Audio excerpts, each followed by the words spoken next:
Lost wages.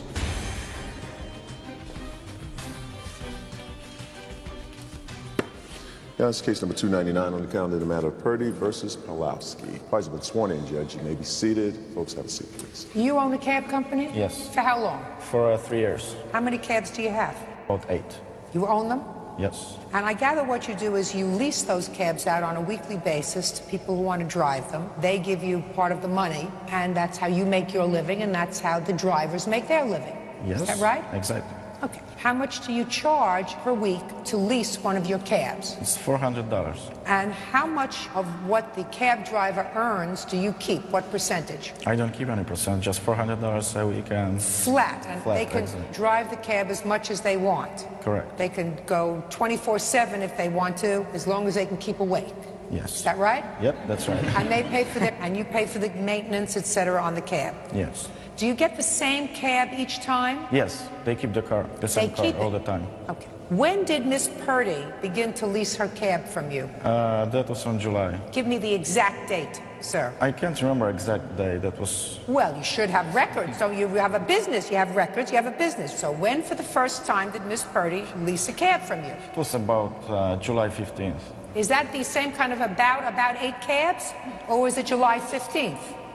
July 15th. Is that correct? Yeah, I have July 22nd, Your Honor. You have July 22nd was the first time that you rented a cab? Yes. Let me see your records to show me July 15th. I didn't bring any records about that. Well, where'd you think you were coming today? To a tea dance? No. July 22nd was the first time you leased the cab? Yes. You gave him $400. Yes, I did. For how many weeks did you lease the cab? I leased it for 3 weeks. Okay. And was July 22nd a Monday? That was a Friday, Your Honor. When did you pay him the $400? Each Friday? Every Friday, yes. Is that correct, sir? Yes, that's correct. And the Friday was for the following week, is that right? Yes. So you were paid $400 on a Friday, and she was supposed to keep it the following week. However, Miss Purdy says that when she paid you the last $400, which is on what date? August 13th, Your Honor. You told her that she couldn't keep the cab. Is that right? No, that's not right. So you let her keep the cab that week? No, because I fired her that day. Well, when you fired her, did you tell her she couldn't keep the cab? Yes. Well, that's what I just said. What are you saying no for? But that $400 wasn't for the following week.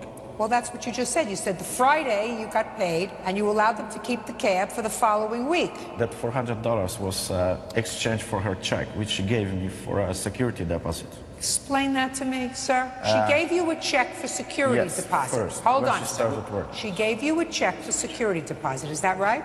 Yes, Your Honor. And you held on to the check? First, I get the check. I tried to cash it and it was bad check. So I just gave her the check back and I took $400 instead. It was exactly the same amount of $400. See, this is all a question of timing, Miss Purdy. Yes, Your Honor. Do you understand? Yes. What I gather happened is, now it's all coming together, Bird. Trust me, I'm going to explain this to you because I know if you understand it, I've made myself clear, and I like to make myself clear. Miss Purdy gave him a total of $1,200. Is that right? Yes, Your Honor. She only had the cab for 2 weeks. Is that right? It was 3 weeks. You used the cab for 3 weeks? Yes. Well, if you used the cab for 3 weeks and you gave him $1,200, what are you complaining about? The $400 was for deposit for a hold on the check. No. What I'm asking you, Miss Purdy, is as follows. You say you gave him $1,200. I gave him $400 every week. You say you gave him a total of $1,200. All the money that you gave him, for whatever reason, was $1,200. Well, then that doesn't include the $400. You're right. Okay, so you gave him $1,600. Yes, Your Honor. You gave him $1,600, but you only used the cab for 3 weeks. Yes, Your Honor. Got it? I get it. The last Friday that she leased the cab, she hands him cash, $400. You take the $400, correct? Yes, correct. And then you say to her, you're fired. No, but Shh, just a second. Okay. You're fired, and I'm keeping this $400 for the security deposit check because you scratched the car. You damaged the car, which is what the security deposit was for. Is that right, sir? That's right. Right. It's simple. Don't shake your head no. That's what happened. Because if he had said to her, you were doing the talking, or was he doing the talking? But I gave Who her was the doing check the back. talking? We were together. Who was talking to her? I was talking, he was talking. All I want to know is, before she handed you the $400, did you say to her, we're firing you today? No, Of course not. So you got the cash first. because I didn't trust her Just, with the check. are you following me, sir? You took her $400 because you were afraid that if you told her she was fired, she wouldn't give you the $400. No, that's not the reason. I was afraid that the check is bad, like the first one. Just a second. She didn't give you a check. She was giving you cash. Yes, but she gave me check first. I Because she didn't understand. have any money, Listen. so she gave me a check. Listen to me, sir. If you would have said to her, I'm firing you today, you owe me money for scratching the car. I don't know how much that's going to be yet, but you owe me money. We'll have to straighten that out. Do you think she would have given you the $400? Probably not. Right. And she was not giving you the $400 for the security deposit. She wasn't. Her intention was giving you the $400 to use the cab for the next week, correct? Yes. Of course. Your intention was to take the $400 to hold it so that in case you had damage to the car, which you claim you had, you would have money to fix it. Correct? But remember about the check. I gave her back $400 in check. Listen That was to me just a carefully, sir. Don't play slick with me. I know that what you've got fixed in your own mind is you decided to take that moment, August 13th, that's the day you selected to take the money for the bad check. Not the week before, not in the middle of the following week. You said, this is the time I'm going to take the money for the bad check, right? Yes. And I'm telling you, you can't do that. Just Anything you want to say to me? me? You. No, I'm just a witness. I'm supposed You're a to take- witness to what? to her accident. She had an accident with the car. This is not the issue. The issue is who's going to be a plaintiff and who's going to be a defendant. He has every right to fire her. What he did was play it slick. What he did was she said, I want to lease the cab for the next week. Here's my $400. He didn't say to her, no, I'm sorry, we're not leasing. Put your hand down. We're not leasing you this cab for another week because we don't like the way you drive. We don't like the way you take care of our property. We're firing you. But we have your bad check here. And you have to make good on the damage that you did to our car because that's our contract. And she says, sue me. That way, he would stand over here and she would stand over here. Instead, he resorted to self-help. He says, I'm going to be slick. I'm going to take her money. I'm going to be very quiet. I'm not telling her we're firing her today. I'm going to take her money, and then she's going to have to come after me for the money. Do we understand each other? Well, she never said she had an accident, but I saw her have an accident. I don't care whether she had an accident. I don't care if she ended up with a pole up the she tailpipe of a almost car. did. She Listen almost to did. me, sir. All I'm saying is they have a choice. Their choice is to pursue her for the money that they outlaid to fix the car, or they can play it slick by taking her $400 and say, now you're fired, now I have the money. You follow me? I hear everything. Are you understand it? I understand. Slick doesn't understand it either. They can either be a plaintiff. I would have fired they her. could- I would have fired They her. had every right to fire her. You're not hearing it. I'm hearing it. No, you're not hearing it. They I'm had hearing it. every right to fire her as soon as she had an accident. All of I'm the speaking. incidents- Do you hear my mouth moving? I see it. Good. They had every right to fire her. They were derelict if they didn't fire her, if they have a cab company and she had an accident. What I'm saying is they had no right. There was a lot more than an accident. Listen There was to a me. lot more. Do you? Excuse me. Is there something wrong with you? Is there something wrong with me?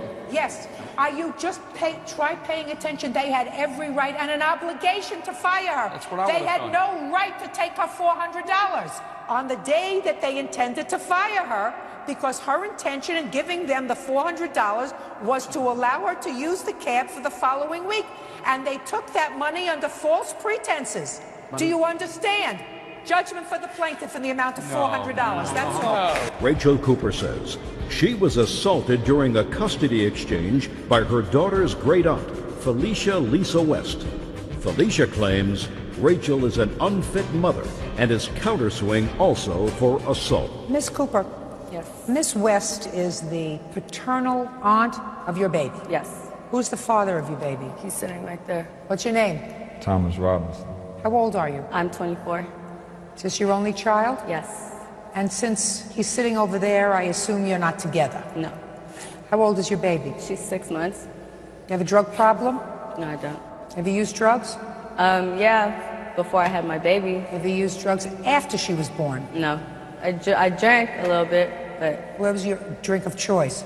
Remy, Remy. yes, Remy Martin, cognac, It's pretty heavy stuff, isn't it? I guess, for my age.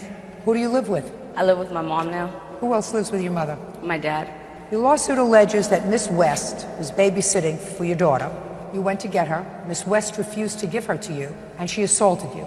Miss West says that when you came to pick up your daughter, you had been drinking. She felt that the child was at risk. She refused to give you the child.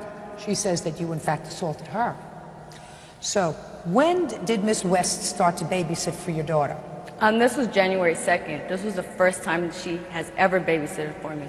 How old was your daughter at that time? She was born in November, so about 1.5 months. And why was Miss West babysitting for your daughter? Because I figured the father's family never sees a baby, so I figured, let me give them a call so they could see her. So in turn, they came to pick me up, and she decided to watch the baby. She offered to take care of the baby. All right. She said what to you? She said, oh, I could watch her for you. You could go out, have a good time. And did you do that? Yes. Second. Yes. What time? This was probably in the evening around 8 o'clock, 8 o'clock. Good. When did you come back? I came back the next day. Where did you go that night? I was with her niece, Katie, and Lisa's daughter, and some of her nieces. Where did you sleep that night? At her sister's house. Okay, so the next day you came back on January the 3rd. Yes. What time? I came back around 10 o'clock in the morning. Go ahead. So I went over there, was with my baby for that whole day. Was Miss West at home? Yes, she was at home. Okay, keep going. So, anyways, that same day, she ends up telling me that, it's time for me to go home.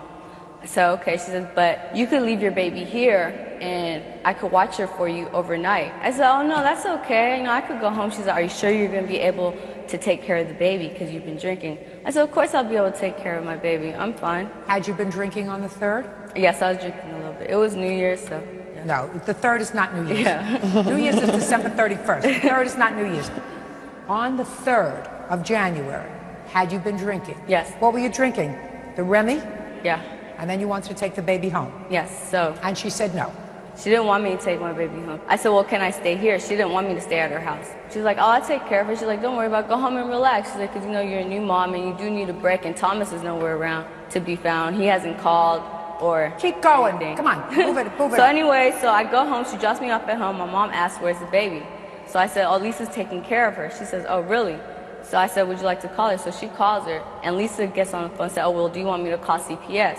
And there's no reason to involve CPS for anything. I don't know why she said that. So we go pick up my daughter, and she doesn't know that I'm coming to pick up my daughter. I go in the house, and when I go in her bedroom, she's shocked to see me. Who let you in? Her husband let me in. So when I busted in the room, she was sitting with my baby. My baby was stuffed in her chest. She had a pillow behind her back, and she was sitting cross-legged. She said, what are you doing here? I said, give me my baby, Lisa. She snatched the baby. She said, no. I said, what do you mean? I can't have my baby? She said, no, do you want me to call CPS? I said, for what? Why are you going to call CPS for? So she refuses to give me my daughter. So I have to call my mom to tell my mom to come in the house saying she's not giving me my baby. So then she decides. How did you get there? My mom gave me a ride. You mean your mother gave you a ride and then just dropped you off? No, she was waiting outside for me. Okay, go ahead. So then she decides finally to give me my daughter. So my mom comes in the house, and I'm like, Mom, she's not letting me leave with my baby. She says, oh, no, don't let them leave. She was telling Katie and everybody in the house, don't let her leave, don't let her leave. So they block all possible entries so me and my mom cannot get out with my daughter. My baby started crying. My mom was holding the baby. So my mom said, oh, do you have a bottle so I could feed my granddaughter? Lisa's like, no, let me feed her. She tries to go to my mom and tries to tear my baby out of my mom's arms. So that's when I gave me to her. I'm like, what are you doing? No. So she comes back to me, grabs me by my jacket, and slams me all the way against the wall. Then she grabs me and slams me all the way down on the bathroom floor and starts choking me. It took 3 people to try to get her off of me. Her husband was in the kitchen, finally decides to get up to come get her off of me. And then she's still trying to fight. She's still trying to come attack me. And then when the police comes, she tells them that I attacked her, which was wrong. Okay, Miss West, now I'll hear you. Well, it started January the 1st. My niece and my daughter comes home with Rachel. My niece Katie tells me that Rachel called my daughter Caroline to pick her up from this hotel on West MacArthur. Katie, stand up. Tell me what you saw when you got to the hotel. Okay, Rachel was drinking with some guy, and the baby was just crying, and it just seemed like the baby. How did you get? Who had you heard from that caused you to go to the hotel? My cousin. Who were you in the hotel with? I was with my friend. He was helping me. What's his name? His name is Jose. And what were you drinking with Jose? I'm drinking some Remy. Go ahead. Anyway, I took the baby from Rachel because she was crying. I rubbed her stomach. It seemed like she had colic. And I said, Rachel, do you burp your baby after you feed her? Rachel said, no, this is my first child. I really don't know what I'm doing. I said, you know what, Rachel, this don't make no sense. Give me this baby. Me and my cousins take the baby. We go get the baby some medication. Rachel is not even coherent enough to give her baby the medication. Your Honor. Put your hands down. I don't think you're adorable. I don't think you're cute. I'm going to hear from your mother because, quite frankly, unless your mother is totally together, I'm calling CPS on you. You understand that? Yes. You understand why? Why? Remy. Stand up. Who has legal custody of this child? Rachel. That better change. That better change. She is in no position to have legal custody of this child. And unless somebody who's responsible has custody of this child, Child Protective Services is going to take the child and give the child to a stranger. Maybe to Miss West. Who knows? Your daughter is acting irresponsibly. Don't you understand that? I do understand, but I do not understand the reason why Miss West had to assault her. That I don't understand. Listen to me. I don't understand why you would allow your daughter, who was intoxicated, which she clearly was on the 3rd of January, to go back to Miss West's house and tell her to go inside and take the baby. If you felt as if you didn't want Miss West and you wanted the baby to come home with you, then you go inside, and maybe you could have had a civilized discussion with Miss West. Instead, you send her inside, and she has no brain. I mean, didn't you hear what she said? This lady is telling me the truth. She went to a motel, found your daughter in a motel with your granddaughter crying, and she's sitting with some jerk drinking Remy. No, Your Honor, my daughter was crying because I didn't know what was going on. I was holding my baby, Your Honor. Because you didn't know that she needed to birth her. Just a second. You didn't know what year it was, I was ma'am. burping my daughter, Your Honor. What were you doing in a motel with a guy drinking Remy? Because I was expecting to see if the father would call me on New Year's to come by. That's why I got the hotel room. I was with my friend. He was helping me take care of my baby instead of the father. He was helping you by sitting with you in a motel drinking? He was holding her, helping me, trying to calm her down too, Your Honor. What's your last name? Jimenez. Miss Jimenez, do you get it? She is incapable of taking care of a child. I'm not incapable. Incapable. My daughter's well taken care of. She has no judgment. Zero judgment. And this baby is going to get hurt. Did you just hear what she said to me, Miss Jimenez? She said she took a motel room, hoping that the baby's father would call her on New Year's Eve. And later, she's still in the motel room with Jose, drinking Remy with the baby. Do you get it? You're shaking your head. The only reason you're off the hook is that there's not enough room for you up there. Ma'am, she Because took when my you make child from me. Because when you make a baby, you're supposed to be able to take care of a baby. And I was. And I provided a roof over her head till she decided to take my baby and leave with Then everything. you go to court. And that's what I'm doing, He hasn't ma'am. been Good. doing anything. Then you go to court. What? When I took her to pick the baby, she was not drunk. She had been drinking all day. She said she had been drinking I all wasn't day. drinking all day. That's when I was drinking during the daytime, Your Honor. Then I wanted to go home with my daughter. She told me I could stay at her house, but then refused for me not to stay at her house. I heard you. Did you know where your daughter was on January 1st with the baby in the motel? Just answer my question. Did you know where your daughter was on January 1st in the motel? Yes, And you but thought not in the motel, Your Honor. She was at home. she was in a motel with Jose? Then she went there because she So wanted I'm asking you, listen, I'm asking you, did you know that she was in a motel with Jose? I did not know until afterwards. That's what I want to know. Does it surprise you to know she was in a motel with Jose drinking? I was surprised to know that she That's was all I there. want. That's all I want to know. So far, maybe there's a light at the end of your tunnel. Maybe. Your Honor, I'm Maybe. a very good mom. I'm a very good mom. My daughter does not want for anything. She's well taken care of. Listen That to was me. just that Miss one West, night. Did you call CPS? Yes, I did. Did they do an investigation? The person that was doing the investigation got sick, and I called and talked to the person that took over the case. They've been trying to contact and locate Rachel, which they have been unsuccessfully at. Is she living in your house? Yes. Did she sleep at your house last week? Listen, Miss Jimenez, you answer my question. Yes. Did she sleep at your house every night last week? Yes. I don't believe you. You don't believe her? I don't believe you. I'm at my house every single day, Your Honor. Okay. I'm not going to.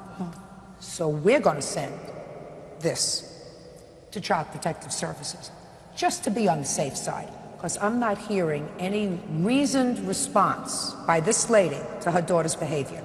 Drunk people don't take care of children. People who drink don't take care of children. They leave them with other responsible people. And if they don't leave them with other responsible people, then they're neglectful. I am not neglectful for that one day, Your Honor. I don't drink every single day. Well, listen to me, my dear. But I was. What I'm speaking to you.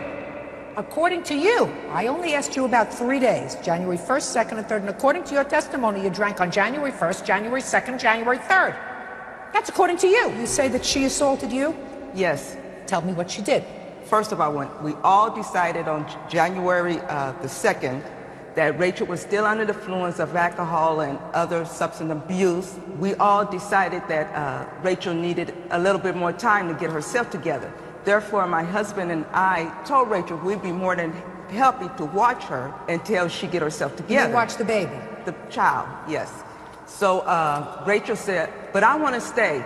I said, well, Rachel, you can't stay because I don't have enough room to house you. So my husband and I drove her home. So that was that. So my husband and I proceeded back home, got home. Then she had called and said, I want to come and get my baby. I said, let me speak to your mother.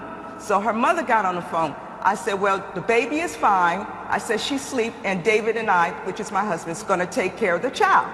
Then the mother said, no, the baby needs to be home with Rachel. No, Rachel needs to take care of her own baby. But I said, but Rachel's not in any condition at this time. I said, you really need to pay attention to your daughter. I said, take this time to really analyze your daughter. She said, well, it's nothing wrong with her. I said to myself, well, she's a fool. I said, Rachel is on drugs. I just came out and told the mother. The mother said, oh, that's what you say. Then she hung up the phone. Okay, there came a time that she came back to your house. Her mother brought her there. Now I want to skip to that point. Okay, when Rachel came to my house, I was in my bedroom. The baby was asleep, and Rachel came in there. I want my baby. I said, Rachel, I've made it perfectly clear you're not in any conditions to see to this child. I said, you've been drinking for the last 3 days, and you've been smoking weed, crystal, what they call mushrooms. I said, you really need to just calm down, you know, get yourself together. She said, no, give me my baby, give me my baby. I said, Rachel, I can't give you your baby. I said, anyway, how did you get here? She said, my mother brought me. I said, well, I need to talk to your mother then. So I told my husband, David, to go out there and see was her mother actually out there. Then Rachel would say, no, no, just give me my baby, just give me my baby. I said, Rachel, I'm here to help you. I don't want to call the police and report you to CPS. I said, you're not leaving me any alternative. At that point, her mother came in. Then I gave her the baby. Then I talked to her mother, Tina. I said, Rachel is not in any condition to provide for this child, but if you tell me that you're going to take care of this baby and be solely responsible for this child, I can give the child to you. Then she said, well, that's Rachel's responsibility. I'll help her. I said, oh, no. I said, you're going to tell me you're going to help her? I said, she can't help herself at this time. So mother said, I'm leaving, we leaving. Then I said, no, you have to wait for the police. So Rachel was behind me, and she said, no, no, get away from my baby, get away from, I'm taking my baby, and pop me upside the head. She's lying, Your Honor. I don't want to hear you. So I said, you have to stay for the police. So then she bopped me again. I said, now wait a minute, are you fighting? And then she just took off, and I said, I just had gasket bypass surgery. I'm not strong, and she just commenced on, so, hey, I'm going to defend my stomach and everything. Gotcha. Gotcha. You know what a hair follicle test is? What's that? Oh, they pick the hair? Yeah. We take a piece of your hair, and the hair will tell us whether, in the past year, you have used any drugs, and if you've used alcohol, how much. You prepared to take a hair follicle test? I feel that there's no reason to You take care. prepared, my question is, that requires a yes or a no answer. You say that you did not use drugs and you don't have an alcohol problem. So my question to you is, are you prepared to take a hair follicle test that requires a yes or a no answer? No, I'm not going to take a hair. Right. For what? Correct. I'm here for the fact that this woman assaulted me. I don't She's believe lying. she assaulted you. She did assault me, Your Honor. This woman is lying through her teeth, Your Honor. Miss Cooper, now your mother knows. If I said to you, Miss Jimenez, I have serious questions as to whether or not you abuse drugs, and I can find that out very easily. Are you prepared to give us a strand of hair so we can do a hair follicle test? What would you say to me? Yes. Of course. What did your daughter say to me? She said no. Do you know why? I've been in this business for 40 years. I know why. But Your Copy of Honor, that. I'm speaking. Copy of this case will be sent to Child Protective Services. Your lawsuit is dismissed. So is your counterclaim. You would not have filed this counterclaim unless you filed the lawsuit, correct? Correct. We'll take care of what you wanted to do, which is at least try to have this baby protected. Child Protective Services will do a follow-up now that she's declined to take a test. Do you understand? Yes, Your Honor. Do you understand? Now, I don't know what you do, but you got to get more together and you got to get involved. It's not up to her to take over your responsibility. I ain't seen That's my all. baby See since that the now? Take care of his child. She took my baby. Oh, whatever. Maria Becca Figo is suing her ex-fiancé, Robert Michael Strickland, for credit card bills and the return of a Dr. Seuss sculpture. Mr. Strickland, I'm going to go directly to you, sir. Okay. I put together from both your complaint and your answer what seems to be a relatively easy story to tell, but then I have to come to you for the answers. Okay. You and the plaintiff were together for a very long time as a couple, even engaged at some point according to both the complaint and the answer. You lived together. That ended about a year ago, but you remained friends. As a matter of fact, according to both of you, when you came into town on business, you would very often stay at the plaintiff's apartment, whether she was there or not there, because you saved some money and you were friends. You kept in touch. When you were together as a couple, you amassed a large credit card bill. And when you separated, you decided that you would arrange to split those expenses somehow. And you agreed to pay to the plaintiff $400 a month towards the credit cards for a period of 1 year, from August 2004 until August of 2005. And that's what you did, just shy of the year, 3 months shy of the year. Every month you sent her $400, she paid off the credit card bills. Then one day, probably in June, was it in June, you stayed over at her house? April. Stayed at her house, and according to the plaintiff, you found some evidence that she was involved with somebody on a serious basis. Yes. Is that right? Yes, You didn't know about that, that's correct. and that was the last time that you paid the $400. Yes. In addition, when you left her apartment, you took a sculpture that had been in her apartment for the 8 months that you were separated, because now you say it was your sculpture. Well, I believed it was my sculpture the entire time. So is that the story? That's the case. You want your $1,600 back, and you want your sculpture back. Actually, I lowered that amount. I've realized that he did give me one last payment in April, so he actually only owes me for 3 months, so $1,200 instead of $1,600. Great. And you want your sculpture back, yes. Now I want you to tell me why she shouldn't get her $1,200 and the sculpture back. Well, first of all, Your Honor, I have the invoice from the gallery where I purchased the sculpture, and it has my name only. And in October of 2004, I made a lump sum payment of $6,200 towards her credit cards. I think this is more than fair. The reason I was paying her $400 a month is because I felt sorry for her. She told me she could not make her living expenses based on her salary and continue to make even the minimum payments on her credit card debt.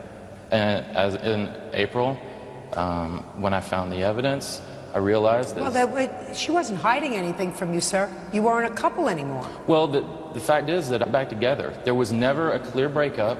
In fact, after she had the sculpture, we went on a trip to Costa Rica together. We went on a trip to South America together. How did she get the sculpture? She took it and went to her apartment.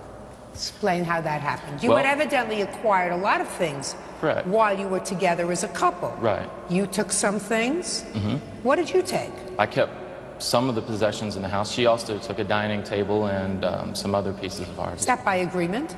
Yes, but I never intended for her to have it permanently. I don't think what was in your I mind. don't think there was never a clear agreement. When you said, well, you were living. We wrote it down. We had a list of the major household items, and it had my name and his name, and we checked off which ones we wanted. And then when there were items, you know, like I took the kitchen items because I cook and he doesn't.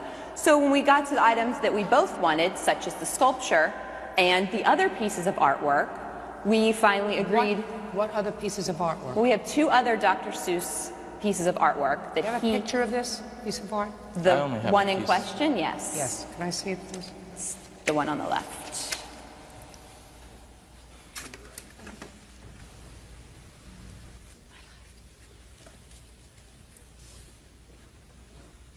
Okay. How many pieces of this Dr. Seuss art do you have? We had 3 total when we were together, and he ended up with 2 of them, and I ended up with 1 of them. And this was on the list that you prepared? Yes. When you no longer were living together, was that at the end of a lease, or did you just separate? No, we just separated. Were you living in an apartment? Yes. Who stayed in the apartment? I did. For how long? After you separated? Well, see, there's never a clear separation. Yes, there was a separation when when you turn over at night and you don't see somebody there, you know she's gone. Well, Mr. Strickland, you keep saying it, but you know, well, I woke up in the morning and said, before that, we used to, we used to sit at the dining room table and have dinner together. She's not here anymore. It would give me some clue that you were no longer together. So let's answer my question, not dance around, because believe me, Can I give an explanation for that? No. Okay.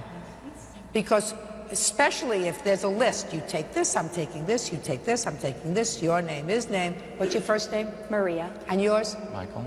Maria, Michael, Michael, Maria, Maria, Maria, Michael, Michael, Michael. And then she leaves.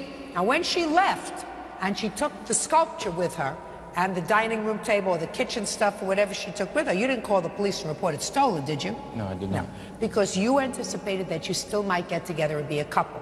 Correct. That didn't happen. That doesn't mean you can take back the sculpture, Michael. You have to get over it. Okay. Happens. I don't even know how he anticipated that. You have to return it to her. Okay. You have 5 days to return it to her. And you agreed to give her, for whatever reason, because you were together, because there were tremendous credit card bills, because young people very often do that, which is very stupid, but you were together as a couple for how many years? 6 or 7. Well, that's a long time. And how much in credit card bills did you have? 20,000, maybe more. Well, that's what happens. And how much were the credit card bills that you personally were left with? I would guess 15 or 20,000. I don't know exactly. I have not gone through and accumulated them. You have not? No. Well, I suggest you get a financial planner and do that. In any event, you agreed to pay her $400 a month. You still owe her $1,200 on that debt. And within 5 days, Michael, you have to give her back her Dr. Seuss. She wants it. Your Honor, I'm sorry. I no longer have the sculpture. You get one. Okay. Get one. 5 days. You get it back to her. Do you understand? Yes, Your Honor. Very good. Parties are excused. You may step out. Erin Creatia says her boyfriend's ex, Tanya Cruz, vandalized her car by kicking it. Miss Creatia, the defendant is your current boyfriend. I assume this gentleman over here, your current boyfriend's ex-girlfriend. And they had a relationship, must have been for a while, because they have 2 children together. It is your complaint that Miss Cruz was in a snit about something, and when your boyfriend went over to her house to pick up or drop off the children, he was using your car, and she took out her frustrations on him by kicking your car and causing damage. Miss Cruz says she would never do such a thing, right? Right. When did this happen? April 22nd. You weren't there, No. but the boyfriend was there. Yes. And his name is? Ben Mojica. Mr. Mojica, would you stand up, please? Next to her. How many children do you have? 2. How old are they? 7 and 6. 5. How long did you and Miss Cruz live together? It's about 10 or 11 years. Never married? No, ma'am. How come? Just didn't get married. Couldn't afford to. Did you ever ask her? No. What? He was going to buy me a ring, but I told him not to bother, so. Did you tell him not to bother after your first child or your second child? After my second one, when I knew that things were going pretty much downhill. You couldn't have a clue to that before you had children with him? No, he was actually a pretty good guy at that time. He just seemed to have went down the tubes, going to jail, getting into things that I don't want around my children. Who is this man? My uncle. Just seems a little odd to me that life has changed so much over the last 20, 30 years. That people live together 10 or 11 years. They don't want to make a commitment to get married, but they don't feel as if having children is a commitment. Just something doesn't balance out to me, so I'm always interested in this, as it's just a social experiment. Do you understand that, Ben? Yes, I do. Okay, so on the 22nd of April, what were you doing over at her house? They were having a toy party. What is that? An adult party, like toys, dolls and things like that. No, it's like lotions and stuff. What? Lotions, it's for adult, it's for... An adult toy party. I shouldn't have gone any further. I thought it was a toy party for children. My mistake. Okay, so you were having an adult party. Right. It's Okay, not just go ahead. Well, I was with the kids, with Marcus and Tiaja. We were at Lori's house. Who's Lori? A friend of hers and mine. And Marcus and Tiaja were there with me. I had picked them up. Your two children? Yes, at the daycare earlier in the day. And I had called Tanya. Then she had informed me about they were having a little party, and her sister, Michelle, was down here from Hartford. And Michelle also has two children. And she just had one, so he wouldn't know anything really what was going on. Xavier would know. So she asked me, Ben, can you come and pick up Xavier? Who asked you? Michelle did. That's her sister. So Yes, her let's get to the story a little bit faster. All Sir. right. So So far her you're doing sister- fine, but we got to get there because I have other things to Okay, do. sorry. Okay, so her sister said, can you come and pick Yes, up can you come and Xavier, pick up who is how Xavier? old? About 11, I believe. How old is Xavier? He's 10. 10 or 11. You always quibble over a year. So they wanted you to come pick him up because the party was inappropriate for him. Yes, for him. Okay, so you went to pick him up? So I went to pick him up, and Marcus and Tiaja were with me at Lori's at the time. Marcus was hungry, and I had just ordered Chinese food. And I told Erin and I told Lori, hey, you know, I'm gonna leave him. He's hungry, so just have something to eat. Can you watch him? She said, sure. I took Tiaja with me, which is my daughter. She wasn't hungry. No. She's always... Don't do it again! You want to know why? Miss Cruz, because if I see that you can't control yourself in the courtroom, how am I going to believe you when you tell me that you wouldn't dare do what she says you did to her car, because you don't have a temper like that. You can control yourself, right? So far, it's been twice that you haven't been able to control yourself, or 3 times. You get me? Even your uncle gets me, right? Yes, ma'am. All right. Go ahead. So when I pulled up to pick up Xavier, Tanya was outside and Michelle was outside with her baby that she just had. So she came out to show me. I'm real close with them and stuff. And when she came outside, I said, oh, Michelle, there's your new baby. I'm getting out of the car. And she kept asking me, where is my son? Ben, where is Marcus? Where the F is Marcus? And I'm ignoring her because she gets loud and she's always doing that. And Tiaja, I look at Tiaja and I saw in her eyes, she was getting, Right, like, what's her mother going was on? acting inappropriately. Yeah, so I said, Tanya, you know, relax. Why do you guys? She goes, no, where the F is my son? Pa, pa, pa. So I kept ignoring her, and I'm talking to Michelle. She said, you want to ignore me? Well, I don't know if she chose those words or whatever. She went right around us and started kicking the car. That's when I got off, obviously. And? There was people around, and I said, you guys saw that, right? You guys saw what she just did, right? Right? And everybody's like, you know, all of a sudden nobody saw anything except one kid. He saw it, and I have a police report. I'd like to see the police report, please. And he's Can't control yourself? He's a minor, Your Honor? No, Can't control yourself? I'm just trying to, You're trying put my hand... What do you think? You think that I'm not going to let you speak? Do you think that this is only a one-sided case, that only he gets to speak? You do know that both sides get to speak, right, Miss Cruz? In their turn. What's Uncle's name? Vincent. You get it, Vincent? Yes, ma'am. You get her, Vincent? Yes, ma'am. Good. Because you're going to have to make a very important decision, Vincent, as to whether or not you want to speak later. Okay.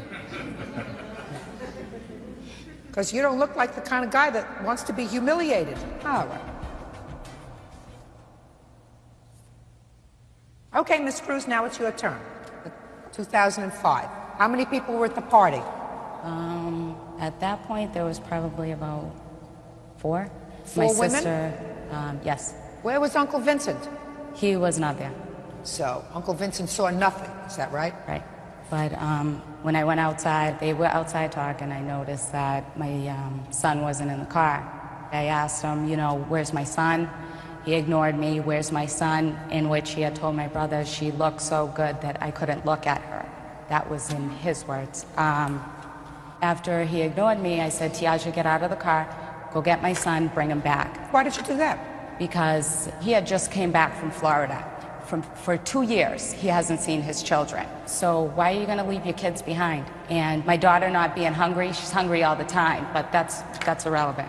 So I told my daughter to come in with me. We went in, he has a very bad temper, so I know not to provoke him. We went inside the house, he started swearing and, you know, saying derogatory comments, in which I shut the door because I had company. I thought that was over with. I sat there, I got a knock on the door, the cops came, they know him very well. They ended up asking him to leave the premises, and 3 months later, I get court papers in the mail. He made the police report that day, and there was a witness in the police report who indicates that they saw you kick the car. That's, I forgot to tell you, he says, I'll pay somebody to say that she kicked the car. Ridiculous. Is there anything that Uncle Vincent is going to tell me? No, he's just here for moral support. Right. Pretty much the women that were at my house are single working moms. And, well, they're single working moms, but you were having a party at your house, the subject matter of which was inappropriate for children. Right. And you had a 10-year-old child there. No, my sister had called, and they got along. She didn't call. Yeah, he called your house. No, she had called him. So she had called him to please come over and pick up her son? Well, she had said, come see my nephew, you know, he's still a baby. Sounds as if your family doesn't dislike him as much as you do. No, we actually, they get along with him. Good. Can I see the estimate, please, on the car? And this was your car? Yes. Ms. Cruz, I don't believe you. I believe you have a hot temper, and I believe you went out there and gave the car a good kick because he ignored you. And I believe that you walked outside the house and you said exactly what he said you said. I interrupted a couple times because he takes a long time to tell. Listen to me. What I'm telling you is I believe him and I don't believe you. I believe that you kicked the car because you were frustrated and annoyed that he wouldn't respond to you. I was upset. Oh, I know that. Judgment for the plaintiff in the amount of $894. Thank you. What is our excuse? You may step out. 26-year-old Crystal Quint is suing the father of her son, Aaron Steele, for more than $2,000 in credit card charges. Miss Quint, how old are you? 26. Have you ever watched my courtroom on television? Yes, I have. For how many years? Many. How many is many? Probably 10. And in the 10 years you've been watching how the proceedings go here and what the litigants are like, didn't it ever impress you that whenever you give money to a guy, you always get the short end of the stick? Yes. You thought you were different. Yes. And you thought he was different. Yes. They all think they're different. They're all the same. I know that now. You have a child with him? Yes, I do. How old? He'll be 3 next month. How many times did Mr. Steele propose marriage to you? Once. When? January 1st of 2007. And what did you say to him? Yes. But it only lasted 5 days. Just a second. You said yes? Yes. And what happened? Well, we were engaged, and then 5 days later, I broke it off. Why? Because I found out a huge lie. A huge lie? Yes. But you continued to see him? Yes. And you gave him a lot of money? Yes, I did. And you gave him a credit card? No, I did not. I did not give him the card. I used the card. You let him charge things on the card? Only for his car. And he promised to pay you? Yes, he did. And he didn't pay you? Correct. That was another lie? Yes. After you broke off your engagement with him because of a really huge lie. Now, what part of different from all the other people that you saw over 10 years did you think he was? Okay, Mr. Steele's defense is that's what couples do for each other. She gave me money, and that's what couples do for each other. Yeah, that's what couples do for each other. They help each other out. Okay, Mr. Steele. Well, you helped her out, and she became pregnant, right? Yes. And now you have a 3-year-old child, correct? Mm-hmm. Is this your only child? No. How many other children do you have? I have one other. How old? He's 6. Are you married to his mother? No. You just like to make them, right? Yeah. Now, what kind of work do you do, Mr. Steele? Construction. And He's how much not working right Shut now. up! Do I look like I need help?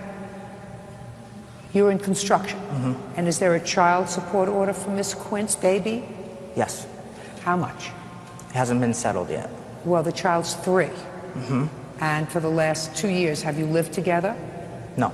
How much child support have you paid? I haven't paid any child support. Well, then I'm trying to figure out what you do for her as a couple. I paid bills that I had to Tell pay me. when I was working. No. Just tell me, in the last 2 years, what bills did you pay for her? Rent, cable. Just a minute. Rent? You paid her rent when? 2007. When in 2007, sir? Like January, February. I helped pay rent every month. For how long? The whole time I was living there. When you weren't living there. I didn't pay anything. Well, that's what I'm asking you, sir. In the last 2 years, you have a child. Mm-hmm. They haven't set a child support order yet, but that doesn't mean anything. The child is not, you don't put him in a vacuum for 2 years. The child eats, has clothes, has medical, has all kinds of other expenses. I want to know how much you pay Miss Quint. I assume the child is with her. Yes. How much do you pay for your child? Nothing. Why?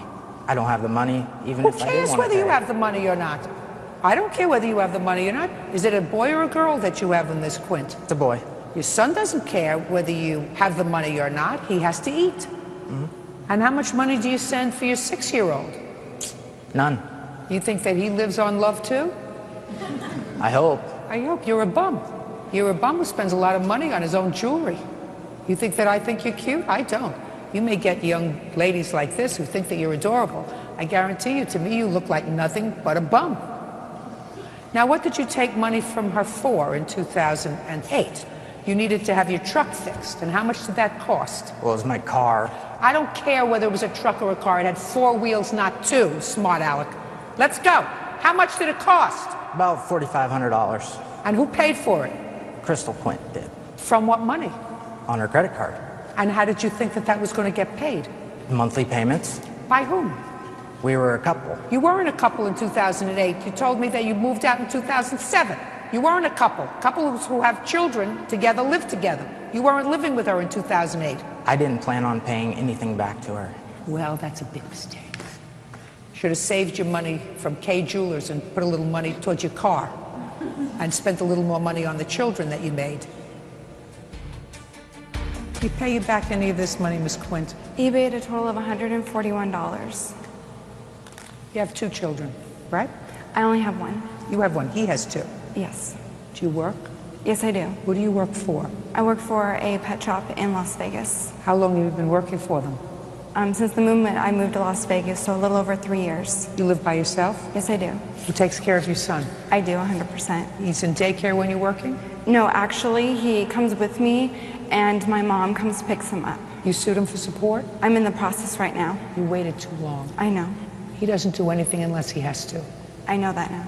That's why I did the child support order, is because I've asked him for money, and he won't send me. He's a bum. Bums don't do what they're supposed to do. If you have 2 children, you collect cans in the street in order to send them something, because somehow he's eating, right? Yes. And he's got a roof over his head, right? At his grandpa's, yes. Somehow he's surviving. Don't let me hear that you're back with him again. Never. Judgment for the plaintiff in the amount of $4,200. That's all. Thank you. Felicia Hammond is suing her neighbor, 22-year-old Ashley Francis, for damage to her car. Felicia says Ashley's son, 7-year-old Derek, scratched her bumper when he crashed his bike. Miss Hammond, how long have you and Miss Francis been neighbors? Approximately a year. You have children? No. Who do you live with? Myself. How many children do you have? 1. Derek. Cute. It is your claim, Miss Hammond, that this adorable little boy fell up his bike and scratched the bumper of your car. Yes. You want his mother to pay for that scratch. Yes. Can I see the picture of the scratch? Yes.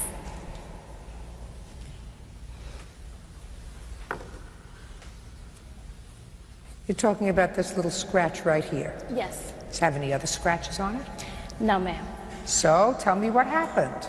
On January 1st, 2005, I was looking out of my bedroom window. Derek was riding his bicycle in the middle of the street. He ran into my car. His front wheel of his bicycle hit my passenger back wheel. And the way the bike fell, I guess the pedal of his bike must have scratched my bumper. I immediately went outside to check the damages, and that's when I noticed the scratch on my bumper. I went back in the house, contacted the police. That's one of the things in your complaint that I didn't understand. Why did you call the police? For a police report. Why?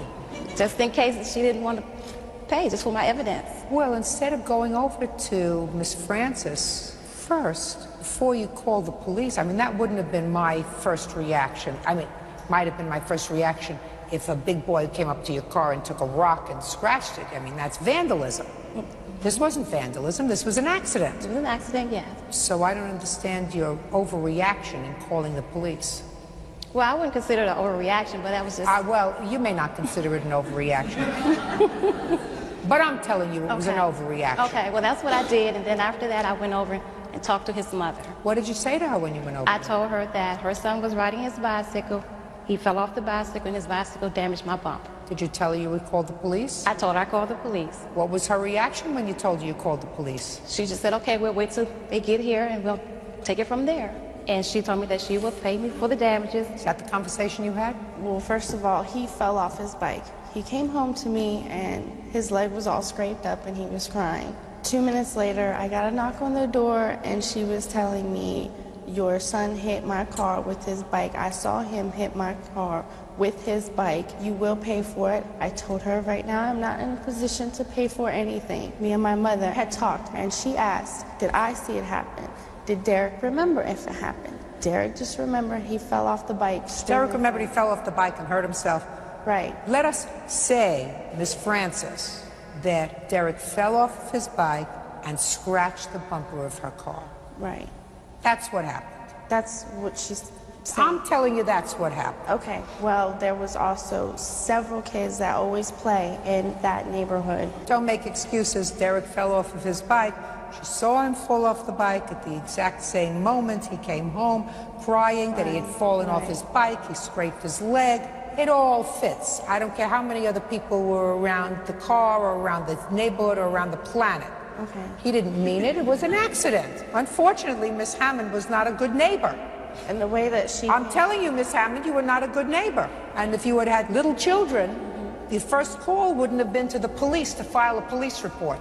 Okay, the first call would have been to Miss Francis to say, your little boy just fell, is he okay? That would have been the first call. He fell and he scratched my car. Do you get it? I get it, but I didn't know that he had damaged his leg. Yes. Just a second, of course. Well, that's the question you ask. Well, he got that... I want quiet. The question that you ask is, I saw Derek fall off his bike. Is he okay? Well, when he fell, he got back on the bike and he rode off. So he wasn't an extremist, which means he's okay. He was, yeah. As it happened, he hurt himself. Scratched leg, scratched bumper. How old are you? 7. He just turned 7 September 16th. So he's thinking 7, okay? Your car is 10. He's 7. Yes. Scratched leg, scratched bumper. You got it? Yes. All right. You have an estimate for the damage? ma'am. I'd like to take a look at it.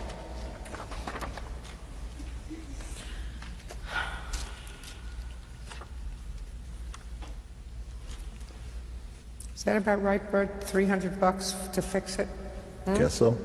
$376 to be exact. You have to have a perfect bumper. But can't they just paint the scratch? Because when we Bumpers scratch... aren't, I'm told, that they're made out of a different material, that you can't use touch-up paint. Is that right? That's right. Otherwise, believe me, $9.95 she would have gotten a little touch-up paint and touch it up, but you can't do that with a bumper. I know. Somebody just did it to my bumper. Judgment to the plaintiff in the amount of $376. Okay. Thank you. Be a good neighbor. Goes much further. That's all. 20-year-old Tyler Gray is suing his ex-girlfriend, 18-year-old Shalia Slayton, and her mother, Tramp, for a loan to buy a car and a loan to take a vacation. Mr. Gray, Miss Slayton is your former girlfriend. Correct. And this is what your complaint alleges. It alleges that several months ago, you loaned her $1,000 to put as a down payment on a car. She was supposed to make the payments on the car. You were the co-signer on the car loan. She didn't make the payments, and you repossessed the car. According to what I read, you said you sold the car. Did you sell the car, or did you give the car to your mother? My mother took over the car payments. And how much after the car was purchased did your mother take over the car payments? How many months? About 2. Oh. And then you allege that the defendant went on a vacation. She was your girlfriend. She notified you on the vacation that she was short of some money and asked you if you could put some cash in a joint checking account that you had. Correct. And you put $300 in the joint checking account because that's what you do. Right. And when she came back from vacation, she broke up with you. That's what you say, right?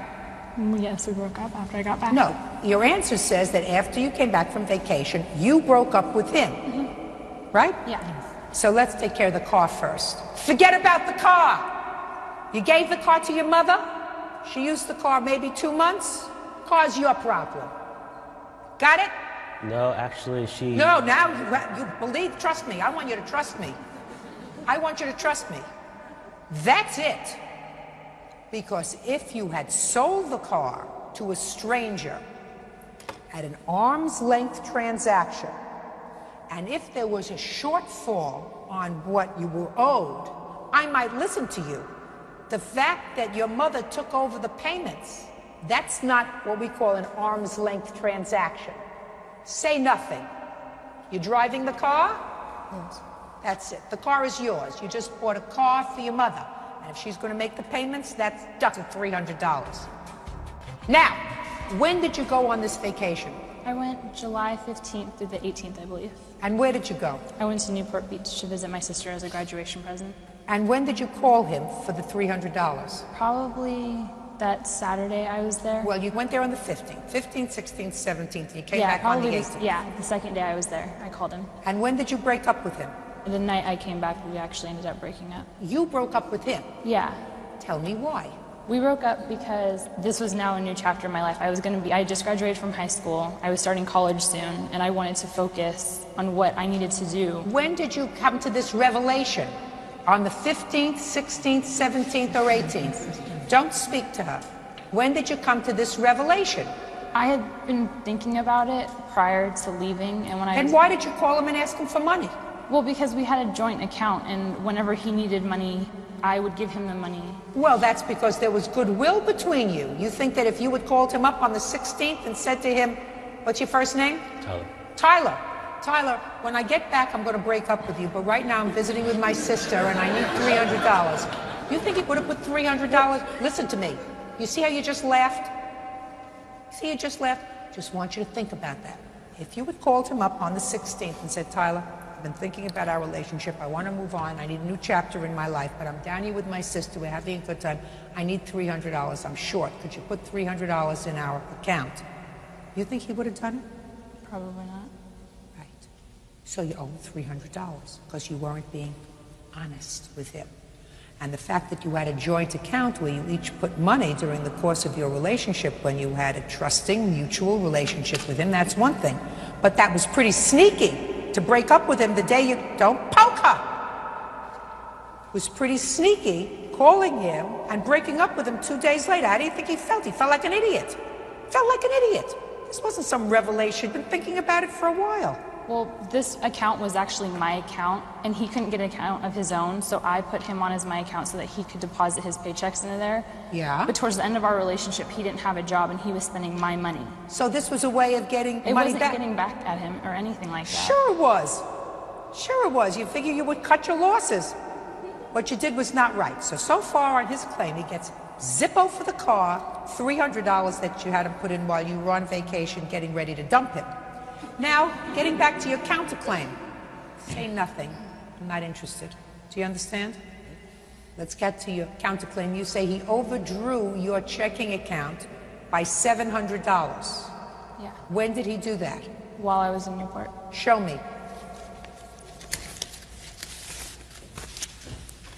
Did you overdraw her checking account, sir? No. All of the ones highlighted are the transaction his card made. I don't even think we had 700. No, highlighted. You have something here on 720 and 721. That's not when you were in Newport. Did you take money out of this account, sir? I didn't take $700 out of the account. No, we didn't 100 have $700 in our account. No. There was 100 taken out on 719 and again on 719. You took out $300. So right after she broke up with you, you withdrew $300 from the account. Is that right? No. Take a look at 719.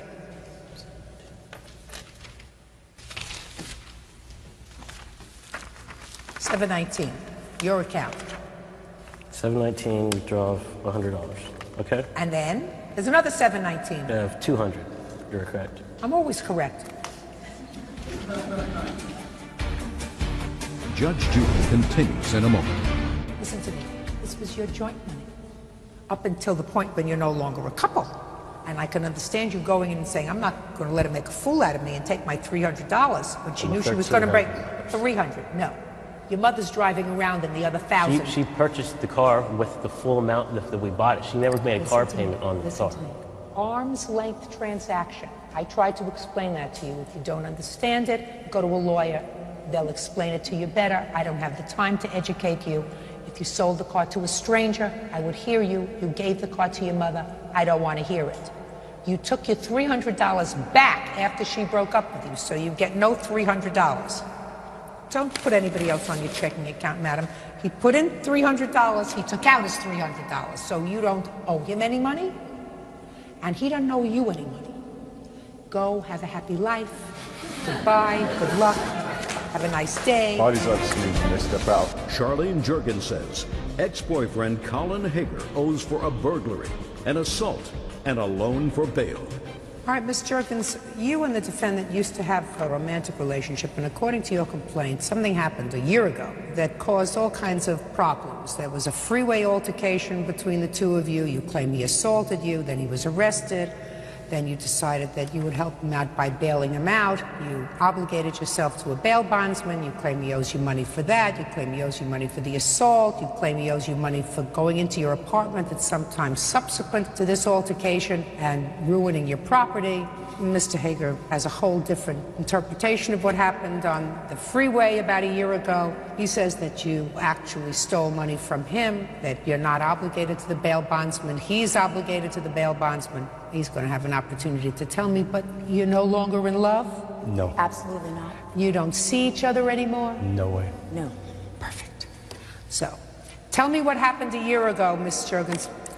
I was in a violent relationship, so I moved out of my county to a different county, and he followed me down there. He learned where I lived. Look at me. Don't look down there. And he showed up and broke into my bathroom window, and he... Were you home during all this time? No, I was not home. Just a second. You have any proof that he burglarized your house? I have a police report of the robbery. That you reported? Yes, I did report it.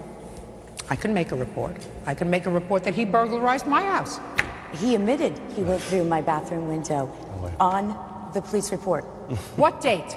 On November 25th of 2004, he admitted on his police report to the police in San Diego that he went through my bathroom window. Okay, let me see that. Didn't know. Because November 25th, 2004 is the same day as this freeway altercation. Is that correct?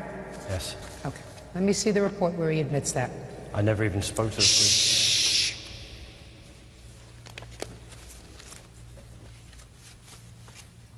Just a second. Would you have her point out where he says window? Just circle it. Circle where he admits to the police that he went into your bathroom window. He returned and climbed through my bathroom window. That's you telling the police. You said he admitted to the police that he went through my bathroom window. I said, show me in the report. Perhaps he admitted it to me. All right. Would you get to the freeway, please? What happened on the freeway?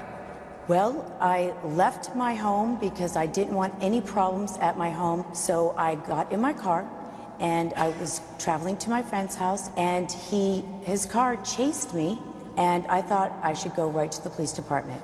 And he followed me, and then he ran me off the road in front of an office, and the lady came out and dialed 911. Keep going. I couldn't call 911 because he was reaching in my window to steal my cell phone. Keep going. He hit my rental car, and then he sped off. Keep going. So basically that's hit and run. The police arrived, took my statement, and they went to track him for the robbery and the damages to the car. Keep going. They found him and they arrested him. He said he had a drink and a lost phone, and he was crying and upset. Let's get to the bail, Ms. Juergens, please. He was arrested in San Diego. He knew my home phone number, so he called collect, and he promised to pay for those collect Just a second. calls. He called collect, and the operator said, I have Mr. Hager on the phone, and you said, I'll accept the charges. Not the first time. I don't care if it's the first time or the 100th time. At some Eventually, point, I took the call. And what happened when you took the call?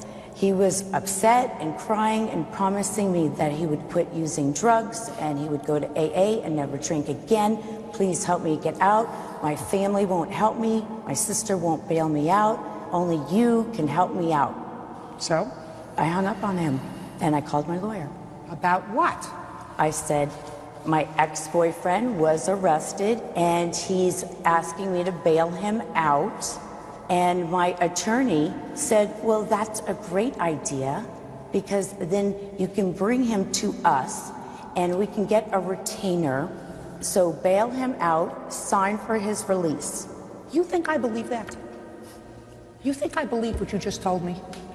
You think Bird believes what you just told me? That you're calling your lawyer and you said, my ex-boyfriend who beat me up, who I moved from one county to another county to get away from, just called me up to bail him out of jail, because after he burglarized my house, assaulted me, chased me down the freeway, damaged my rental car, tried to steal my cell phone, after all of that, wants me to bail him out, and your lawyer said to you, that sounds like a great idea.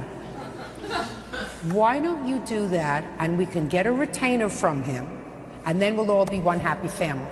So you went and bailed him out. And put down with the bail bondsman, how much? I didn't put any monies down. I just signed for his release as my attorney told me to do so. So they let him out because you promised to pay? He promised. So what are you suing him for bail for? I have a promissory note that he promised to pay and he's never paid. Well, what does that have to do with you? If you just said you're not obligated to pay the bail, what is the promise? You're suing on behalf of the bail bondsman? The bail bondsman is suing me for the amount of $2,500 for Show me that the bail bondsman is suing you.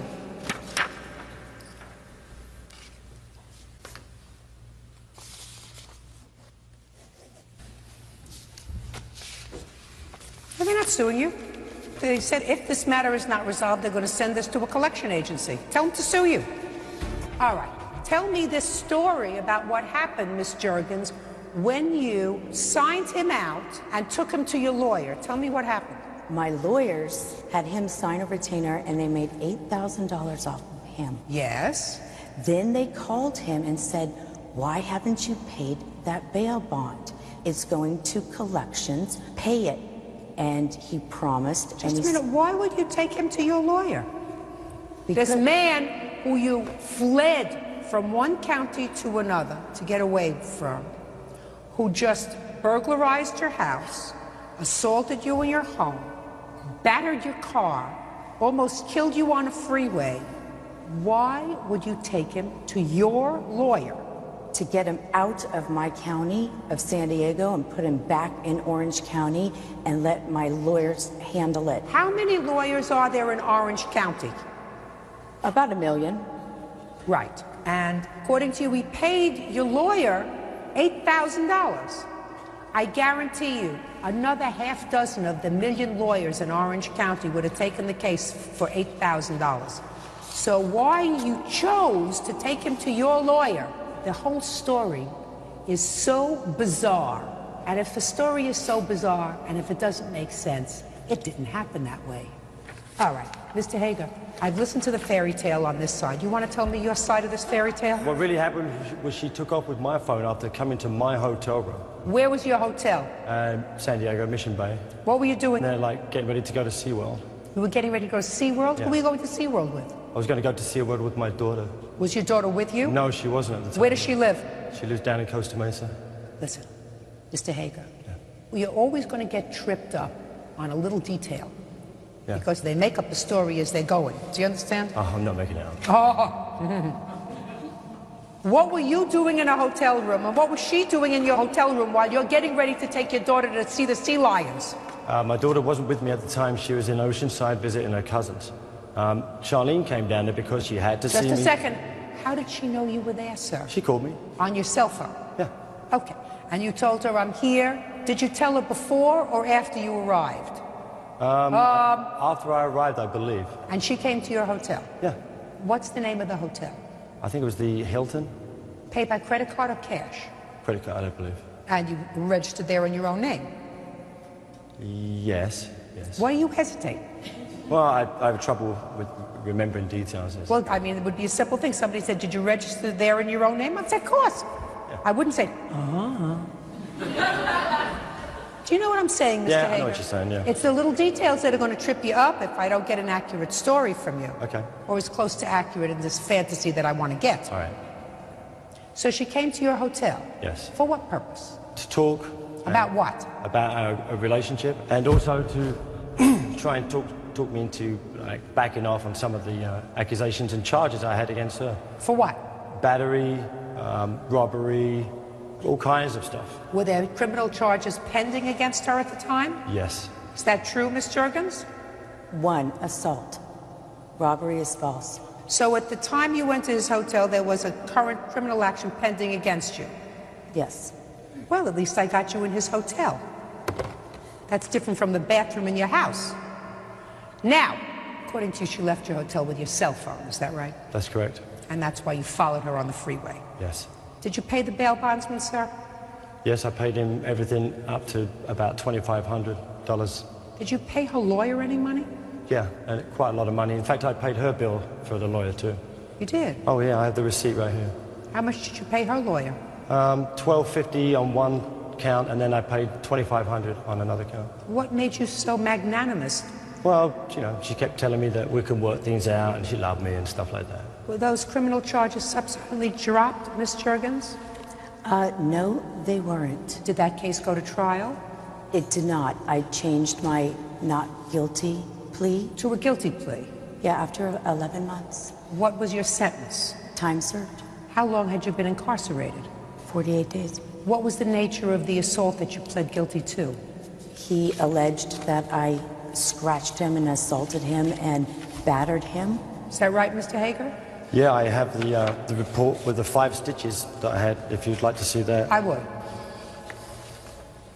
So I am correct in the time sequence in this case. Right. Your allegations, Ms. Juergens, that he assaulted you after he crawled through the bathroom window, and that's when you took off down the freeway. That police report was made after you were under indictment for assault. Is that right? I was fighting my alleged charge. Correct. Well, the alleged charge, no longer an alleged charge, it's a conviction. Now it is. How come you didn't tell me you were in his hotel room until I got the information a different way? You didn't ask, and he asked me to go. He invited me. This is the same man, Ms. Juergens, who you fled from one county to another to escape. You went to his hotel room alone? Goodbye, Ms. Juergens. I'm totally disinterested in your lawsuit. You have no case. That's all. Goodbye. 24-year-old Christopher Trammell is suing his stepfather-in-law, Orlando Moore, and his son, 16-year-old Kendall Barclay, for the cost to fix his Chevy Blazer. Mr. Trammell, I assume it's this young man who is your wife's half-brother? Yes. And you're his father? Yes, ma'am. According to your complaint, this young man, whose name is? Kendall. Kendall, came for a visit. Yes. visiting his sister, and you opened your house and said, sure, he can stay with us. It was during a holiday period. Well, the February recess. And while he was there, without your permission, he took your car and he crashed it. Yes. You want his father to be responsible for the damage. Yes, ma'am. And his father said, you know that he's nothing but trouble and that you should have watched him more carefully. Well. That's his defense. Why don't you sit down for a moment, sir? I'll get to you in a minute. Kendall! Are your hands in your pockets? No. Perfect. How old are you? 16. Do I make you nervous? No. It's unfortunate. I will try to change that. Why would your father say that you're trouble? I am. What do you mean you are? Sometimes I make trouble. You make trouble at home? No. Where? On the streets. But you've never been in trouble with the police. No. You're lucky. Now, why did you decide to go to visit your sister? Because I wanted to spend time with my nephew. I don't understand you when you're mumbling. Make believe you're outside talking to your friends. I wanted to spend time with my nieces and nephews. That's a good thing. How did you get there? Chris picked me up. Your sister's husband? Yeah. Yes. Yes. So he's a pretty nice guy? Yeah. So he's a pretty nice guy? Yeah. So he's a pretty nice guy? No. Yes. Say yes. Yes. Do you have a driver's license? No. What does that mean to you when you don't have a driver's license? Can't drive. Tell me about when you took his car. Well, they were sleeping when I took the car. They were sleeping, so it was late at night. Yes. Where were you going? I wanted to ride up to Wegmans. I don't understand a word you said. I wanted to ride to Wegmans. Wanted to ride to Wegmans. And where did you get the keys from? They're in the entertainment system. So you stole the keys? Yes. And you stole the car? Yes. And what happened? I drove up to Wegmans. I came back. I don't hear you. I drove up to Wegmans. I was going to park the car because my brother, he parks in a certain spot. I don't hear you. I drove the car to Wegmans and I came back. And then I wanted to get in the driveway. So I was parked in the wrong spot, so I had to move it. I went and moved the car, and then I took off. And then I hit the next door neighbor's house. You hit the next door neighbor's house? Yes. What did you do? I didn't do nothing, and the cops came. So then they asked me a few questions, and I answered them. Now you can stand up. Does your son go to school? Yes, ma'am. Does he have a job? No, ma'am. Why not? He is currently looking for employment. Well, when was the last time he had employment? He is 16 years old. There's only very few jobs in Rochester for a 16-year-old to do. So let me ask you this question, sir. Who do you think is responsible for him? To be honest, when Christopher came to my address and picked Kendall up, I figured he'd assume full responsibility. Yes, he wasn't supposed to see that anything happened to him, but let's say that your son, while he was visiting with his sister and her husband, committed a burglary. Would that have been his fault? Yes, ma'am. Now, 16-year-old boy who's almost as big as his father knows the difference between right and wrong, and one way or another, sir, you have to teach him a lesson. And what lesson is he learning from this whole process here? He wasn't arrested. No. So there were no repercussions from the justice system, right? As far as I know, so what yes. lesson do you think this whole process is teaching your son? I think he's pretty much learned his lesson. That Why? What has he had to do as a result of this? He's gotten most of his privileges taken away. What privileges did he have taken away? No computer, no... No computer. What else? He has his PlayStation and iPod taken away from him. Taking away someone's iPod, sir, is not exactly punishment for destroying this man's car. See, Kendall has an ADHD situation. So do 40% of the children, according to statistics in this country. Well, they don't steal cars. They Oh, don't they do. steal cars. They do. Yeah, so do a lot of people without ADHD steal cars. You know, don't give him an excuse, Mr. Moore. You give him an excuse for doing the wrong thing, that he's ADHD, and I guarantee you, you're going to be looking for trouble forever. Forever. ADHD has nothing to do with stealing cars. He wanted to go to a store. He took the car to go to a store. He knew he had no right to take the car to go to a store. That has nothing to do with ADHD. Well, that has to do with doing the wrong thing. That's the frame of mind. That's why he takes the medication, so it keeps his mind focused off of things like this. I have 11 grandchildren, sir. I reared and helped rear 5 children. I know all about this ADHD stuff. And I know all about parents who will make excuses for their children's bad behavior and ascribe it to a learning disability. So if that's, believe me, he was focusing on getting the keys and going to the store. Believe me. You're going to pay him, and he's going to pay you. And then there is a reaction to his action. And I guarantee you, sir, that's as good as any medication he takes. So there's... Any medication he takes. So there's no responsibility on his side at all? It would be different if he threw him the keys and said, take the car and go to the store. I wasn't there. He just told me what happened. He waited until they went to sleep, and then he went to the entertainment center where the keys were kept, and he took the keys. He told me that. Not him. You make excuses for him, sir. You're going to find yourself before a judge much more frequently than the one time you're going to appear before me.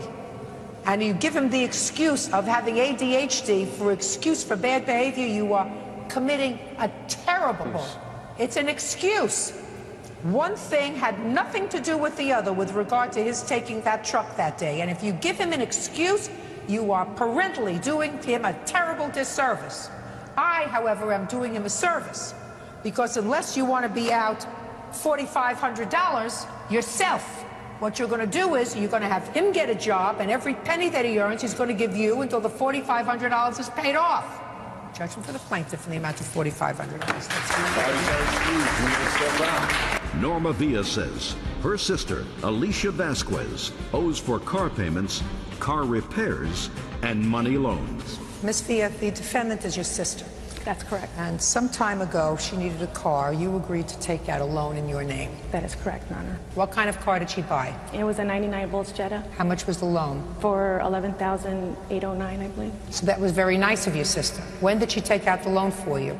In 2003 of June. And you made the payments on the loan? Yes, ma'am, I have. Until when? Until March of 2005. What happened in March of 2005? I lost my job, and I was fighting an appeal for unemployment, and so I couldn't make the payments after in April and May. That's what your lawsuit wants. Yes. April and May's car payment, as well as a substantial amount of money because you claim that your sister abandoned the car and destroyed it. Yes, ma'am. Caused a lot of damage to the car. Cost you $2,000 to put the car back into shape. You are now driving the car and paying it off. Yes, ma'am. All right. You acknowledge that you didn't make April and May's car payment? Yes, ma'am. So you acknowledge that you owe that to your sister because somebody had to make it? No, ma'am. What happened was I didn't have money to pay April and May, and she said that she would either try to help me or that if she couldn't help me in any way, then to go ahead and take the tires, because I kept telling her, what about my rims? And she said, if I can't help you, if you can't make the payment, then fork it. You know, I don't have money, and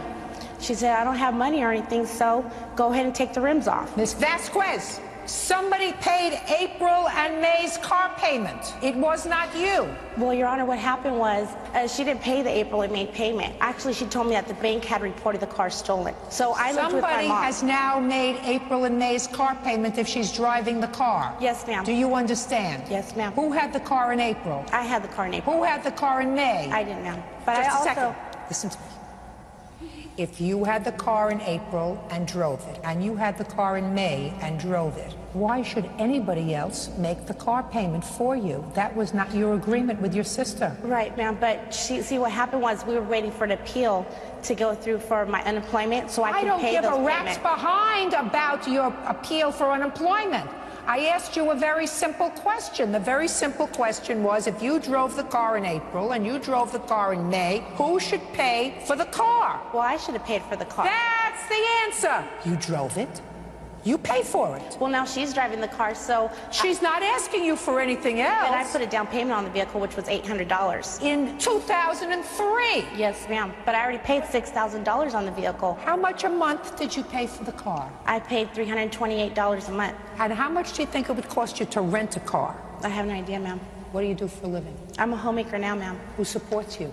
Unemployment. How many children do you support? I support 2. Do they live with you? One of them does. Where does the other one live? With his dad. And who else lives in your home? My husband. What does he do for a living? He's unemployed. Why? Because it's been hard for him to find a job because he doesn't have documents. Well, so you always ask one question too many. Do you have documents? Yes, ma'am. I'm a U.S. citizen. Then you have to work. Yes, ma'am. Perfect. And take care of your baby. That's what he did. Good. But you both can't stay home? Right, now, well, And then stick your sister with your car payment, because if you're both not working, you don't even need a car. If you're sitting around doing nothing, then you don't need a car. But we had made an agreement, because I had told her, we had made an agreement, me and her had made an agreement to where, because she knew that I couldn't make the payments, and she had agreed that she would wait for me to go to court and then go ahead and just pay the car payment even if it was late. We had made the agreement, me and her. That's incorrect, Your Honor. Does not make any sense. What do you do for a living, Ms. Fia? I'm a team manager for a well-known company. And you have children? I have 4. You support them? I do. Do they live with you? They do. Anybody else live in your house other than your 4 children? My husband. Does he work? Yes, he does. What kind of work does he do? He's a manager for a contracting company. Makes a good living? Yes, he does. You own a home? I own 2, ma'am. Have mortgages? Yes. Have cars? Yes. Have car payments? Yes. See what I mean? That, Miss Vasquez, is the American dream. Well, that's my American dream someday. Do you understand? You can't stay home in your house, right, hoping the American dream will find you. Right.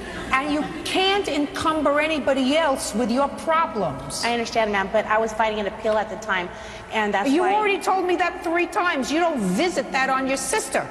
Now, how much was each car payment? They're $328 plus the late delinquency. And what was the late fee? I have a breakdown if you need that. Yeah. And then I have photos. I'm not sure if you need them, but they're the damages. I want to see the damage that you allege to the car.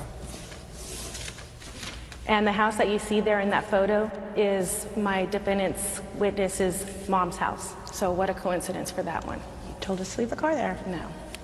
Be truthful. You just got No. sworn in. Shh. Did you take the wheels off this car? They're my tires. She told me that it was okay to do that, The car was ma'am. not given to her She like told that. me days before that there was insurance on the vehicle, before she was mad and angry and did all this. And she told me I had told her, well, Norma, I haven't went to court yet for my unemployment to pay. No. I'm being honest. Listen, I want you to let her speak. Do you understand? Okay. And I don't want you to interrupt her again. Okay. Keep and going. She told me that I told her to ask the bank if she can tell the bank that the money was, lost in the mail. So you asked her, yes, to lie to the bank. I asked her. Yes, ma'am. That the check was in the mail. Yes. When it really wasn't in the mail. Right. So you lied. And you wanted her to lie. And she did. Just a second.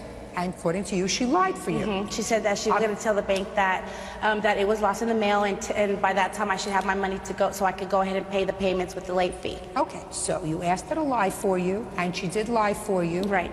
And then when it came time for you to send the money, you still didn't send it. No, what happened was days after that, she said that the bank had reported the car stolen, and she called my mom. She wouldn't talk to me no more. She called my mom, and she told my mom the car was reported stolen. I'd be taken out by gunpoint and to leave the car. So I lived with my mom. She could have went and picked up. She didn't have to do all this. She could have went and picked the car up at my mom's house. The car was never moved again until that she told my sister-in-law on the phone to leave it somewhere where the police could find it, which I don't understand. And she had told me way before all this happened to take the rims off if she couldn't make the payment. That's the honest truth, Your Honor. That now for the inside is not damaged. What happened is I've had that car for 2 years. I do have a daughter, and the inside of the vehicle, of course, is going to get dirty, but it's not demolished.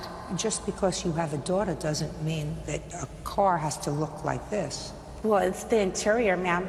It's the interior. When my daughter, sometimes she got car sick, she'd throw up, and we would clean it with, when you clean the car, it stains. Well, then let me ask you a question. Who's supposed to take care of that now that you no longer have the car? Well, I was... Just a second. Yes, ma'am. Who's supposed to take care of it? The bank? I am. Right! There you go! Now, my next question to you. This nothing is my responsibility. When you put new rims on the car, what did you do with the old ones? The old rims stayed at the dealer where I got the tires at. Well, that's your problem. Because if you put something new on the car that you wanted to take back, then it was your responsibility to put back the original ones. But my sister told me to do that. I don't believe you! She's a responsible, reliable person who has a job, and she has a husband who is employed, and she supports a household with 4 children, and she has 2 homes and 2 mortgages and car payments of her own, and she doesn't seem to be making excuses that not anything is my fault. I'm not saying nothing. Pay careful attention. Yes, ma'am. If you take out a radio and you put in a more expensive one, and then you have to send back the car to the company because you can't afford it, you don't leave it with no radio. You put back the original one. You don't leave it like this. She told me to leave it like that. I don't believe you. She told me to leave the car on brakes and to take my rims off of it. Honest to truth. Tell Makes her. sense. Tell the truth. Makes sense. Tell the truth, sis. No, Makes sense. just don't speak to each other. I don't believe that she said it to you. Even if she did say it to you, then if you're a grown-up, you say, look, I've had this car for 2 years. If I can't get the wheels that were originally on the car, I'm just going to have to take the loss and leave the ones that are on the car, because somebody is going to be penalized for this. It's not going to be you, because your name isn't anywhere on the paperwork. It's got to be the person whose name is on the paperwork. That's her. That's probably why she told me if there was insurance on the car and to do that. Listen, I want you to get a copy of my book. It's a book that I wrote a long time ago. Beauty fades, dumb is forever. I'm trying to educate you. Yes, ma'am. You won't let it happen. When you do things in life, you're supposed to accept responsibility. I accept the responsibility that I took the tires because they were No, mine. I you was accept told responsibility that you took the tires, but you don't want to pay for it. That's the responsibility. You said, of course I took them. Well, I did a down payment on the car. I put $800 in the car. She's driving the car. She's saying that it was demolished, that it didn't work. I mean, Madam, that doesn't make any Madam, sense. listen to me. That should cover my $800. When you buy a car, any car, new or used, as soon as you drive the car out of a showroom, it depreciates. Do you understand that? That requires a simple yes or no. Yes, ma'am. So when you put $800 down on the car and you drove the car out of the showroom, you lost your $800. Do I make myself clear? Mm-hmm. You don't get that back. Your car didn't appreciate in value because your daughter vomited on the back seat. Do I make myself clear? Yes, ma'am. All right, now let's get to this $315 rent check. She was in the process of getting evicted, and she needed money. She couldn't get any money from anywhere. This is in April. This is when she stopped paying for the car as well, in April. Correct. Well, tell me about it. I didn't want her to lose a roof over her head. And Tell me about the conversation. Where did it take place? She called me and asked me over the phone at work and asked me if I can please lend her the money. Her husband's going to get work, or if she's going to get unemployment, or whatever the case is. Can I please lend her $315 so that she can pay the eviction so that they won't evict her? Okay, But she acknowledges that you gave her that money. When did you pay her back? In June, when I got, I had to get on cash aid. You went on welfare? Yes, because I had to move, Your Honor, to Santa Rosa. Welfare gave you a lump sum check? No, they gave me like a cash aid. For how much? It was like $380 something. And you took that whole $300 and gave it to your sister? Yes, ma'am. So what did you do for money? I had to go stay with my mom temporarily, so the $80 that I had, that's in the food stamps that they had gave me. Did she give you back the $300? She didn't, Your Honor. Of course. It doesn't make sense that you got $380 from welfare, and after this major to-do that you had with your sister where you were annoyed with her about the car, and she said she may help you out with the payments, and you turned the car over to your sister, who was then very angry with you because the car was destroyed in the interior and didn't have any wheels at all and was up on blocks, that you paid her back the $300 that you owed her, saving only $80 for yourself. It doesn't make sense. You owe your sister $1,500. That's what you owe it reasonably to put the car back into condition and for this loan that you did not pay back. And I suggest that you and or your husband find some way of earning a living. You made a baby, gotta get a job. That's all. Kashmir Bigda says the fiancé of his child's mother, Justin Hellinger, punched him out at work. Justin is countersuing for child support costs and for false charges made to CPS. Mr. Bigda, how old are you, sir? I'm 28 years old, Your Honor. Is this your wife? Yes, ma'am. How long have you been married? We've been married for roughly 3 years, almost 4. You have children Yes, with her? ma'am. I have 2 by my wife, Your Honor. Your complaint says, sir, that the defendant is the boyfriend of the mother of another of your children. Is that right? Yes, Your Honor. Were you married to your wife at the time that this child was conceived? Yes, I was, Your Honor. How old is the child that you have with, what's your name? Selena. Selena. She just turned 2, Your Honor. And this is your complaint, Mr. Bigda. Your complaint is that the defendant assaulted you. Yes. And in addition, you claim that you made a small loan to him to cover some insurance payment that he needed. Mr. Hellinger says that you precipitated this argument, and in addition, he is counterclaiming. He alleges that you called Child Protective Services on him on more than one occasion, and in addition, he says that he's been supporting your child, correct? Yes. How much child support do you pay, Mr. Bigda? I paid $36 weekly, court ordered. Do you pay it every week? Yes, I do, ma'am. It's taken directly out of my paycheck, Your Honor. And how much is your paycheck, sir? My paycheck, it ranges anywhere from $300 to $600, depending on how many hours I work. Then why do you only pay $36 a week in child support? Put your hand down. Because that's what the court had ordered, because I have 2 other children and a wife. My wife does not work, so I have... Why doesn't your wife work? Because she stays home and takes care of our 2-year-old. You have another 2-year-old? You are very busy, sir. Yes, Your Honor. Why don't you work and earn $600 a week all the time, Mr. Victor? Because the paper mill doesn't always have overtime. Some weeks you might work 12-hour days, some days you just work 8 hours. It varies if we have people that call in or... Yes.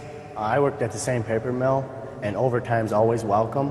I left that job because of him. Right now I'm currently climbing trees, so... For a living? Yes, I cut trees down. I work for a tree service. Oh, you cut trees down. You said I climb trees. I so said I when- didn't know that you could make a living doing that. So when he says that the overtime ain't there, it is always there at that mill. I work there. I also put in tons of hours. Mr. Big Day, it's outrageous that you only pay $36 a week in child support, sir.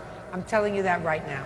Even if you pay it, she wants to tell me that you don't even pay it. But if you paid it, that's an outrageous figure for you to pay for child support. It's not your child's fault, sir, that you didn't know how to keep your whatever in your pants. That's outrageous. What? Sorry, I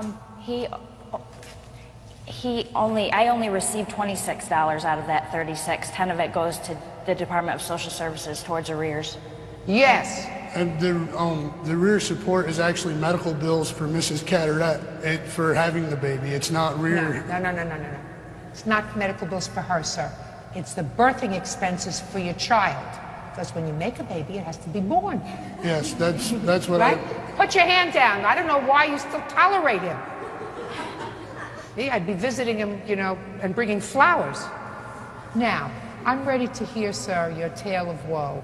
On the beginning of January 2007, I had recommended Justin, because he had not had a job for a while, to the paper mill that I worked at, and they had hired him.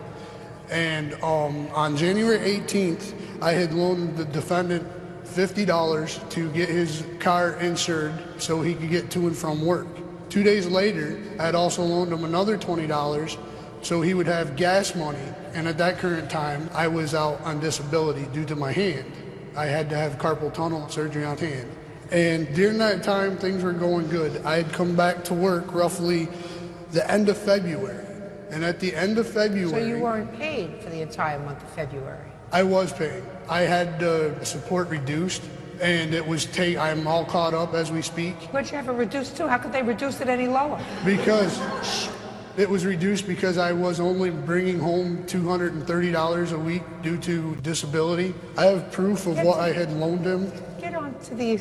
So far, I hear $70, sir. All right. $70 from your $26 a week that you pay in child support, not $36. 10 goes for arrears. You acknowledge that. So you pay $26 a week, which is less than $100 a month. You want me to translate that by day, sir? Let me translate that. $26 a week divided by 7 equals $3.71 a day. That's what you pay. Let's move on. Also, when I had returned back to work on February 26th, Justin Hellinger had assaulted me several times. Well, I want you to tell me what happened. What's the basis of your claim, sir? Let's hear it. Pretty much what happened is I try to see my daughter whenever I can, and he does not want me to see my daughter, and he tries to control when I can and when I can't. And he told me if I call to have any contact, he'd kill me and bury me. On the night of January 13th, Mr. Hellinger had come down to my part of the plant where he should not have been and started having verbal words with me. He told me that he was going to beat me up, and I didn't want to have any time of problem, so I went to turn around, and when I turned around, he had closed his fist and hit me on the left side of my head, 2 centimeters from my temple, and I was taken to the hospital by the employers. I have hospital statements showing. I'd like to see those, please. Okay. Now, Mr. Hellinger, I'd like you to tell me your version of what happened on the 13th, please. The bathroom is downstairs in the mill, so I was going down to the bathroom. There's 2 flights of stairs. I went down one flight, he went down the other. We intercepted each other in the middle. It's about a 10, 15-foot hallway. I confronted him about what he was doing to me, why he was calling my house at midnight. Just a second. When you say you confronted him, what did you say to him? I said, Cashmere, why do you keep calling my house at midnight, harassing me and my family? When did he call your house at midnight? Put your hand down! It was probably the beginning of January when all this How many times did he call your house at midnight? Oh, several. Who did he speak to? Her or me when I was there. What did he say to you when he called at midnight? Asked how I was doing and if Justin was being good, if I was doing all right and everything was all right between us. Pretty much wanted to know about my relationship with Justin. Did you ever tell him not to call your house at midnight? Justin has several times. Why did you call their house at midnight? I personally didn't. My wife did. My wife and Selena were good friends, and Selena had asked my wife to call so they could just talk about our child and other things. They were friends, and Mr. Hellinger does not like her wife. So she would ask my wife to call late at night when Justin went to work. I'm asking you, sir. I have personally never called his house after 10 o'clock. My wife had always done the calling for me because he would not allow me to call. For you? He would not allow me to call. When your wife called, did you ever get on the phone? There's been a few times that... When your wife, just the answer is either yes or no. When your wife placed the call, did you ever get on the phone? Yes. That's what he's complaining about. Do you get it? Yes, Your Honor. Okay, so you confronted him about the calls that were coming to your house being made by his wife, but then the phone being turned over to the plaintiff. Yes. And what happened next? He got a little irate, got loud with me. No. Tell me what he said. He can do anything he wants with his kid, and if he wants to be with Selena, he can be with her anytime he wants because he can just take her out to the bar and do what he wants to her. And Put your hand down. it made me grumpy. Made you grumpy? Yes, very grumpy. Well, probably mildly. He slandered me. He slandered me through the whole mill, told Mill all my business, told the Mill, a lot of the people I work with, that I was beating her and the kid. I confronted him about that too. He started to come at me, and at that time I just pushed through with him. And I don't know if I hit him in the head or not, but I did. Well, you did hit him in the head, sir. I had an open hand. I never closed my hand when I hit him because he's handicapped. I would not hit a handicapped person. Okay, now I'll hear you. Yes, Your Honor. I had made a report to the police. He was arrested. I have the arrest. I'd like and to there see it. was, Now you can stand up. And I have told people about Justin at the mill. And the reason why I did that is because I fear for my daughter's welfare. That's why I keep persisting. He's a registered 2 sex offender. And it is on the website for everybody to see. I fear for my little girl's life. And so Yes. I've been with this little girl for 2 years. My officer said it's fine. I have 2 children of my own. I also get every other weekend. Being around his daughter is no problem to me. I'm not dangerous to anybody. What I've done in my past was my business. In fact, yes, it is. I am registered, but it don't affect my life at all. I have a good job. I work around several 100,000 people a day. I go to people's homes. Did your prior conviction involve children? No, it did not. It involved an underage girl, which I did not know her name, or her age, I should say. How old are you now? I am Put 24. your hand down! I am 24. 24. And when was this conviction? 2 years ago? 2 years ago when you were 22. Yes. And how old was the girl? 16. Got it. Fine. Not fine legally, but that's a totally different scenario than pedophilia. That's just dumb. Understood. And you have too many children, sir, at age 24. If you I have 3 understand. children. Yes. You too. I don't care how many trees you climb, and I don't care how much pulp you make. Now, you want to say something to me? The phone calls that were made to Selena were me returning calls and her returning my calls. He did not take the phone every time, only once in a great while. Listen, he took the phone more than once. Madam, I don't even have to be there to know that he took the phone yes, more he than did. once. Right. Anything else you want to say? Just that the support issue, we give them money on the side to above what the court orders. We also buy Davina's clothes, Davina's diapers, her wipes, her shoes. And when we do send them home... Show me receipts. Right here, where I spent at Walmart off of my bank card. Show me. There's a few. There's Walmart there, where we've spent $502 to buy clothes, diapers, wipes, food. What about for whose children? For his daughter. Not for your children? No, not at that point, no. I buy her Baloney. things separately. Baloney. I don't believe a word of what you... Sit down. You think that I believe that you went and spent $500 on his daughter and none of that... No, some of it was on his daughter. Not all. Now that's better. I'm sorry, Some it was of my it was... mistake. You made a mistake. Yes, I did. I'm sorry. What? Also, I fear for my child because last summer, roughly June or July. The defendant was also arrested because his girlfriend Selena had left him, and he rolled his car trying to kill himself on purpose. And he had a suicide message left on my machine. I didn't bring that with me today. Yes.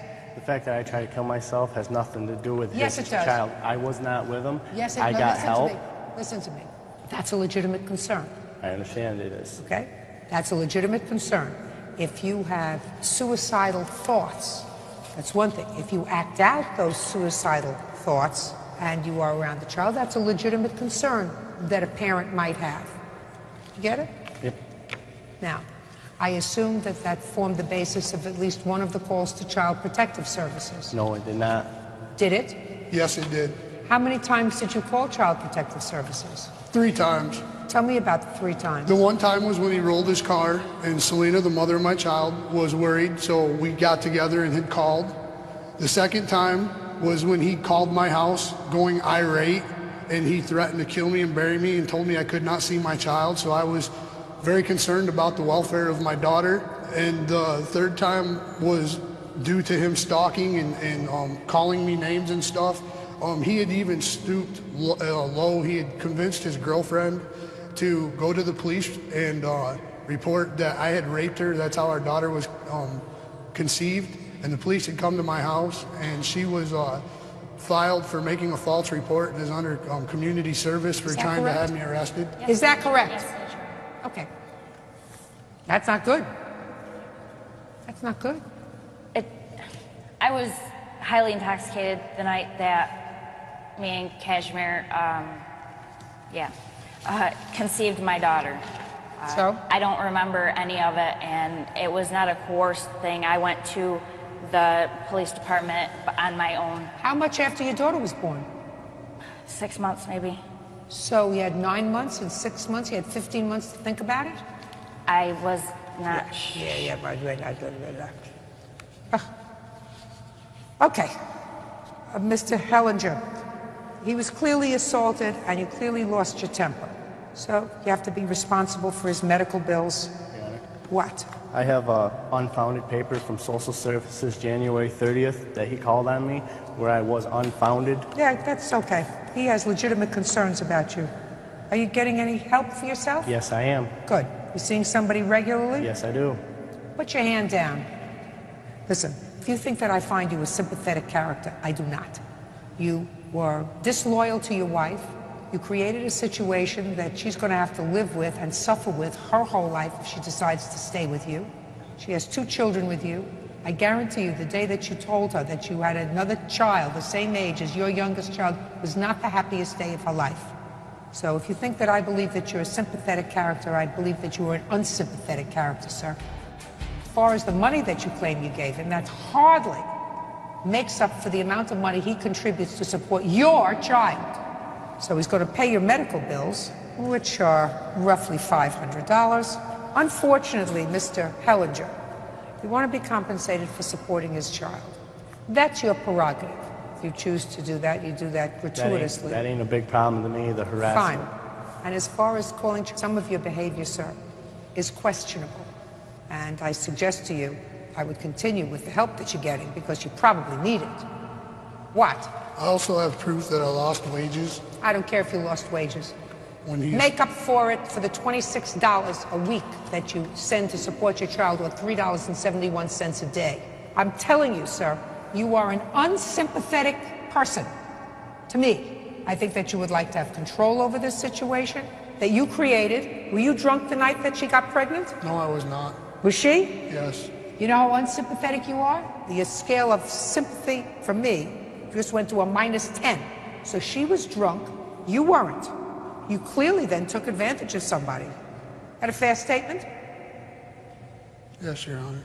So he's going to cover your medical bills, period, to $500. What a situation you created, sir. You created this whole situation. I know, because she was drunk. How old are you? 23. And you? 28. Goodbye, sir. You get your medical bills. Try to live with each other in peace. Step back. Carrie Van Druff is suing her ex-boyfriend, Brian Dodds, for money loaned when he fell on hard times. Brian says Carrie offered him the money. Bert, I have a couple of questions for you. Would you say that 100 times as many women loan money to men in our experience as the other way around? At least. I don't understand why women are always loaning money to men. I don't get it.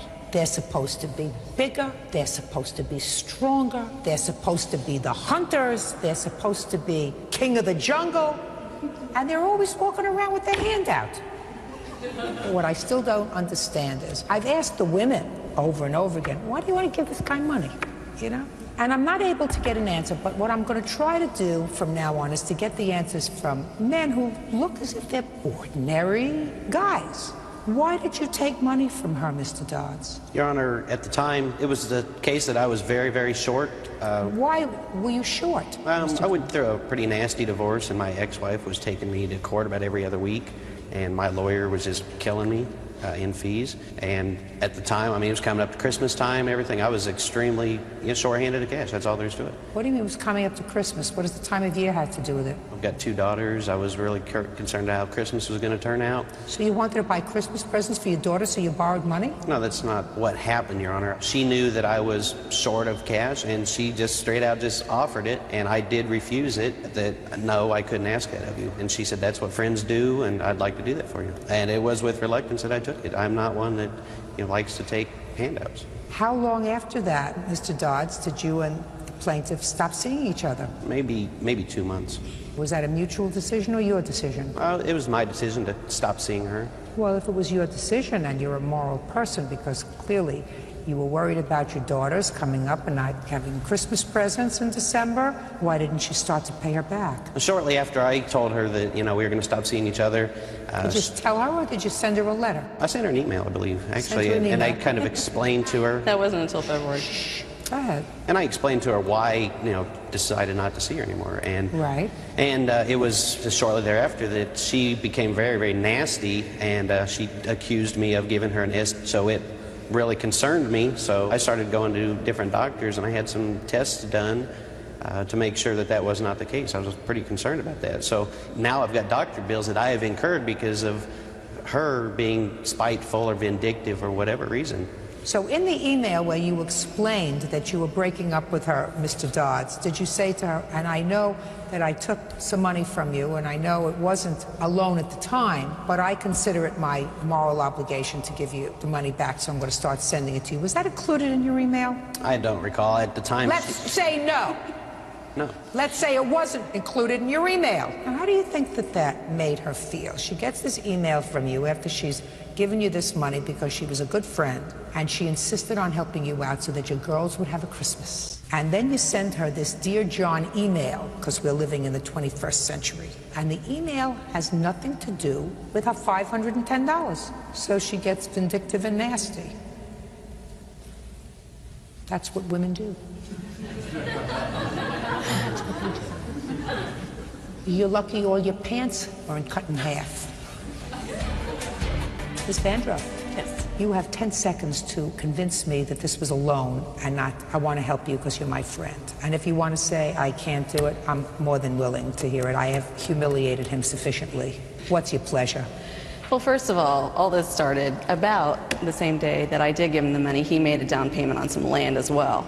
Now, my problem is why in the world did he make a down payment on land if he couldn't afford his rent? When did you find out about that? I believe it was the same day or just before I gave him the check. And you continued to date him?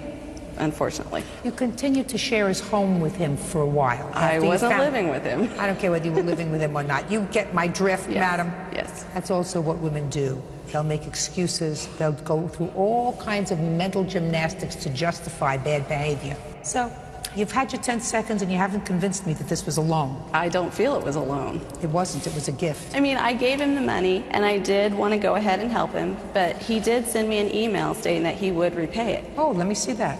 I would love to, in addition to humiliating him, give you a judgment. And so if it was not a loan, why would he send me the email? Oh, fine. Wednesday, April 20th. I will also be paying you back. If it's in installments, that's the best I can do right now. That's what you said to her. Yes, ma'am, that's right. At So? that time, I'd tell her just about anything just to get her off my back. Fine. Well, that's great. Well, that's what you told her. You said, I'd be paying you back even in installments. So you didn't start? No, ma'am, as far as I'm concerned, I don't owe her that money. Judgment for the plaintiff in the amount of $510. You acknowledged the debt, sir. You said paying you back. That's all. You just get that. Jonathan Kwasniewski claims he was an uninvited guest at a party when he was attacked by Luke Archibek and his friends. Jonathan says his jaw was broken and he was knocked out cold. Mr. Kwasniewski, it is your claim that the defendant assaulted you at a house party. He says he did not assault you. He knows that you were injured. He doesn't know how that happened. He certainly knows it wasn't him. When and where was this party? It was on March 25th, 26th. I'm not sure where it was at. What do you mean you're not sure where it was at? Well, I don't know the cross streets where it was at. It was in Arvada, Colorado. Who took you there? My brother, he got a call from our friend Joel that there was a party going on. And sure enough, a bunch of guys not having anything to do, we decided to go. So you weren't invited by the people who were throwing the party? Yes. And as far as you know, none of your group was invited. You just were told that there was a party, and you showed up? Yes. How many of you showed up? 4, including myself. And where had you been before? We were at a buddy's house just hanging out, playing pool. Drinking? No, his parents were there. We were just hanging out, looking for something to do. So you got there about 11:30. And how many people were at the party when you got there? Roughly 40, 35 maybe. Were you introduced to the people who were throwing the party? Not necessarily the people who were throwing the party, but who, were just there already. Do you know who was throwing the party? I don't. Who would that be, Mr. Archibald? It was actually my friend Scott Hodges. It was his birthday party at the time, and there was actually more like about 100 people there, and there was plenty of alcohol, and everybody was intoxicated at the time. Why don't you not volunteer information that I didn't ask for, sir? Sorry, ma'am. I know you want to get it all out. I do things in a very orderly, organized fashion. Yes, ma'am.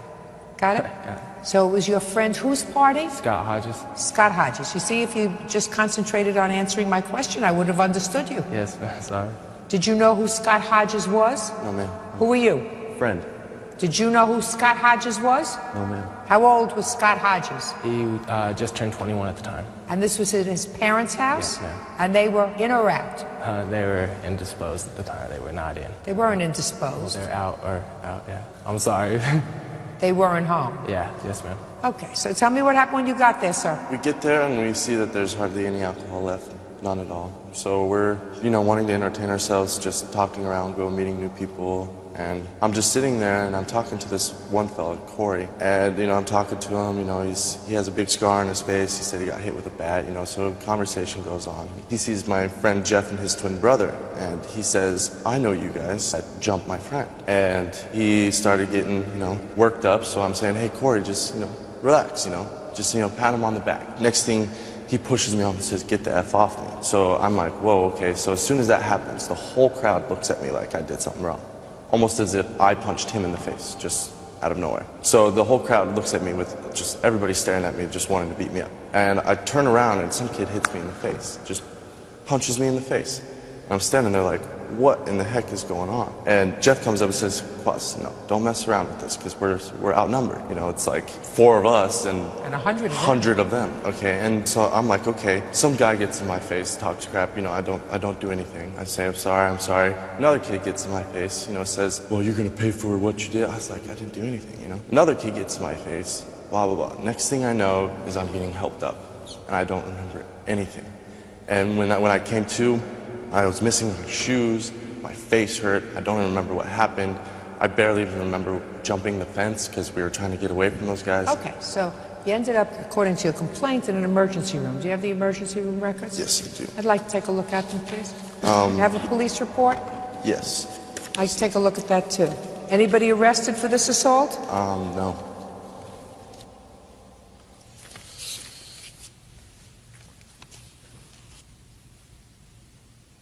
You were there with 2 brothers? My brother and his brother. What's your name, sir? Jeff. Jeff what? Gerber. Stand up, sir. When, for the first time, sir, did you speak to the police? I spoke to the police about 4 days afterwards, after this happened. And what prompted you to speak to the police 4 days afterwards? They had called me.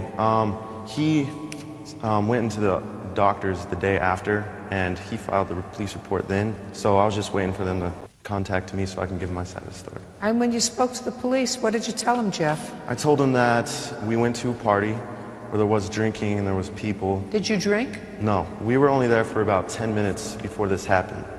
And we But were... everybody else was drinking because there was no alcohol left by the time you got there. Yeah, it was a party, so there was about 100 people, like he said. Well, I just said that when he got there, the alcohol was all gone, which means everybody was pretty well loaded. Yeah. Okay, go ahead. And as we were sitting in the back porch of the house, and Corey is the one that had started talking to me about a previous fight that I had been in about a year before that even happened with one of his friends, and tried to get all huff and puffy and tough and started cussing and saying all sorts of stuff. And then, you know, he had challenged me to fight him, and then he had challenged John here to fight him out on the back of the lawn, and pretty much everybody heard that and just started coming outside. And, what's going on? What's going on? And then I had seen John here get punched by a kid, I believe his name was Scott. Okay, so he got punched by a guy named Scott. Got punched by a guy named Scott, and then I told John here to just lay off. We don't want to get, you know, jumped here. And then just every kid thought we were out to get him, so they were just, every kid was getting in our faces. And then I looked to my right, I'm standing like with my back towards the building, the house, and I looked to my right, and John here gets sucker punched. He wasn't looking, he was facing forward, while Luke here ran up next to him from his right and sucker punched him in his face. When was the first time you met Luke? That night. Never seen him before? Never. When for the first time that evening had you seen Luke? Right after he punched him. So you had not seen him before that evening? That was the first time you saw him. And when was the next time you saw him? Here. When you were interviewed by the police 4 days later, you told them that you could identify the person who They didn't assaulted even ask me that. They already knew it was Luke. Don't tell me what the police knew. I'm looking at the police reports, and I don't see anything about Luke here. They, What? Ma'am, I was never contacted by any... Shh. You mean you spoke to the police? Did they come to your house? Oh, they'd called me on my cell phone. Called you on your cell phone? Did you give them the number? For him? Yes. Why did you give them the number? Because he was there, he was a witness. And so I assume that you wanted the police to locate the person who caused this injury to you. I would have loved to, except I didn't know who had punched him. But the reason you gave the police Jeff's number is because you wanted the police to find the person who had hurt you. Yes, ma'am. And Jeff knew the person who had hurt you, right? Yes, ma'am. Jeff tells me that when he spoke to the police, he didn't tell them the name of the person who hurt you because they didn't ask him. Is that what you're telling me? Correct. Well, what questions did they ask you, Jeff? They asked me exactly who and what happened. I gave them my side of the Just a second. So you said who and what happened? Just like I did. What did you see and what did you do? You just told me that you saw this young man who you've identified as Luke throw the sucker punch at your friend. Well, right? That's what you just told me. Why were you keeping that a secret from the police? I didn't keep it a secret. I didn't know his name. How I found out his name is that I have a buddy that knows of him, and he had contacted them somehow and found out that his name was Luke. And that's how we all know. And I recognized him once I saw him. Yeah, that's the kid that punched him. So what you're telling me is 4 days later, you didn't tell the police that you could identify the person who punched him. I could identify. And the police asked you nothing else? They asked me his name. They didn't ask me what he looked like because obviously he'd be wearing something different 4 days later. I'm not talking about what he was wearing, sir. This happened 9 months ago. And the first time you've seen him, after you saw him for a moment at this party, 9 months ago, was here in court. And for how long did you see him? You saw him for the first time when he punched your friend. Is that right? You saw him run away. What had happened is that after I saw him punch him, I had brushed up to him and pushed him off, pushed him away, and then that's how his image of his face stuck in my head, and that's when everybody started jumping me, my brother, and his brother. Okay. On your own 2 feet, sir. Yes, ma'am. What happened was I was downstairs and I was drinking and everything, and yes, my friend Corey was with me at the time, and we were downstairs. This is Corey? Yes, ma'am. You're the Corey? No, different Corey. No, not that Corey. But we were downstairs and we were drinking and everything like that, and then this girl comes downstairs and tells me that everyone's fighting out back and that Scott called for some people to come break it up. So we run upstairs, and by the time I get up there, everybody's already fighting. Like I said, it was not me who threw the punch and everything. It was actually my friend that I consort with, and actually that's how I think they know me. It's through my friend because we look alike, but no, it was not me. Oh, so you know who hit him? Well, yes.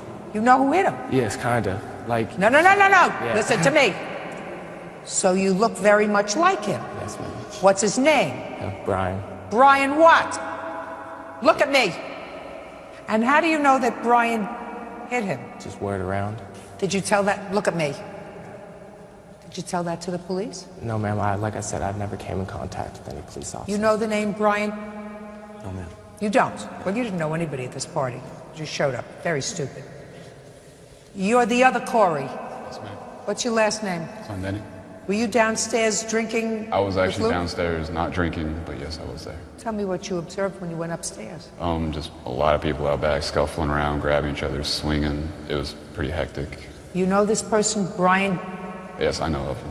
You know of him? Yeah. Was he at the party? Yes. Did you see him up there during the scuffle? Yes. Did you see the plaintiff assaulted? I saw him down when I was outside. When I came out, he was already down.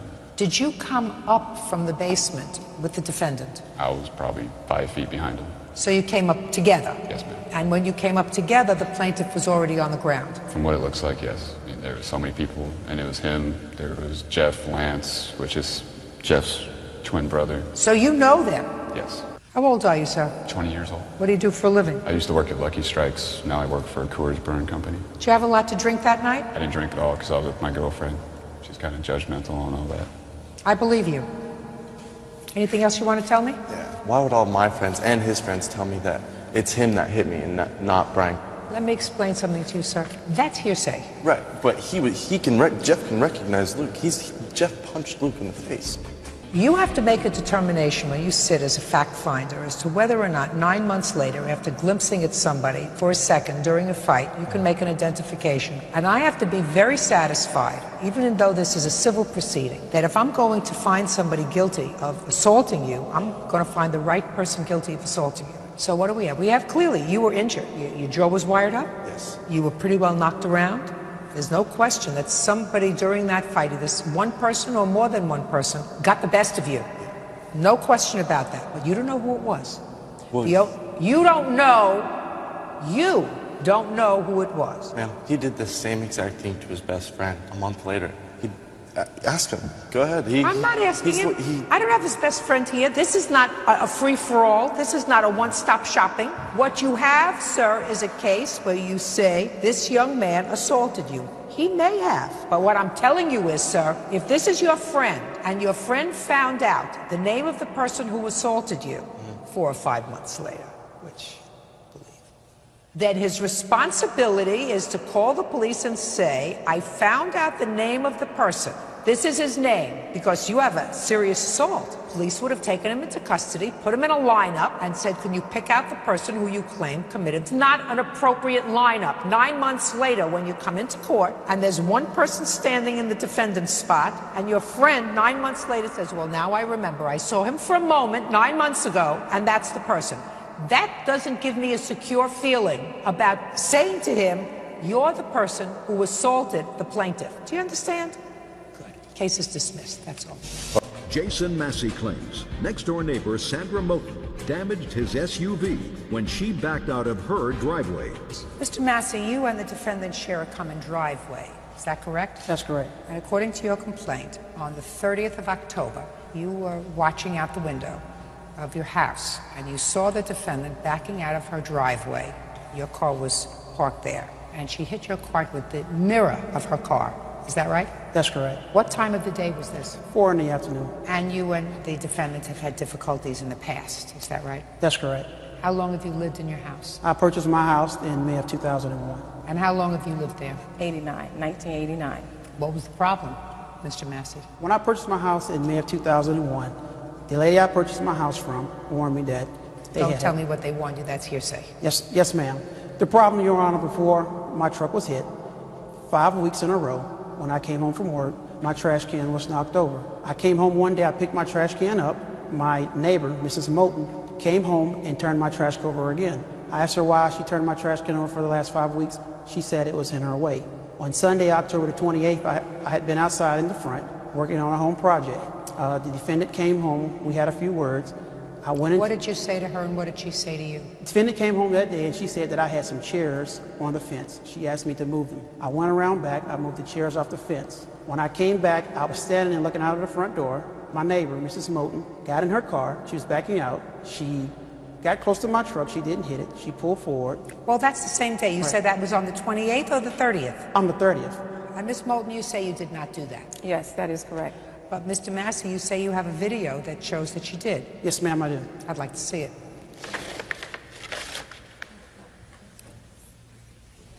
Did you know he had a video, Miss Moulton? From the officer indicated he had a video that around about 9:30 when the officer came to my home. That is you getting into your car, is it not, Miss Moulton? Yes, it is.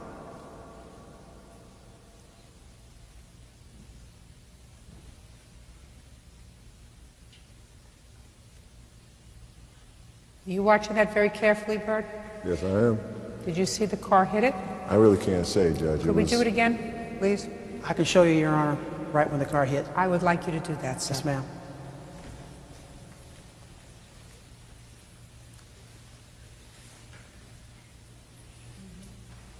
Right here, Your Honor, she hits my truck. Her mirror, you can see her mirror go under my mirror, and it hits my truck. I have some pictures of the damage of her car. Can I see it, please? And the damage of my car. Can I see it, please? Yes, sir. This is an existing scratch on my truck. These are pictures of the damage that she done to my car. And this is where her mirror scraped my truck.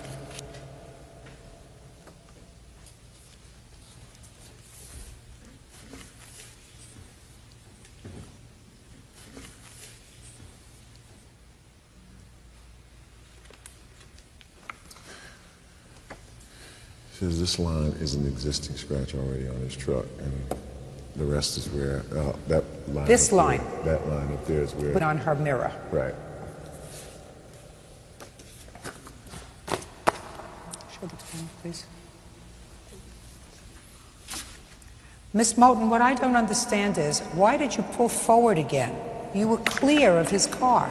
Oh, I put forward because I was trying to make sure I didn't hit his vehicle. Miss Moulton, you were practically clear of his vehicle, and then you pulled forward and you steered right into it.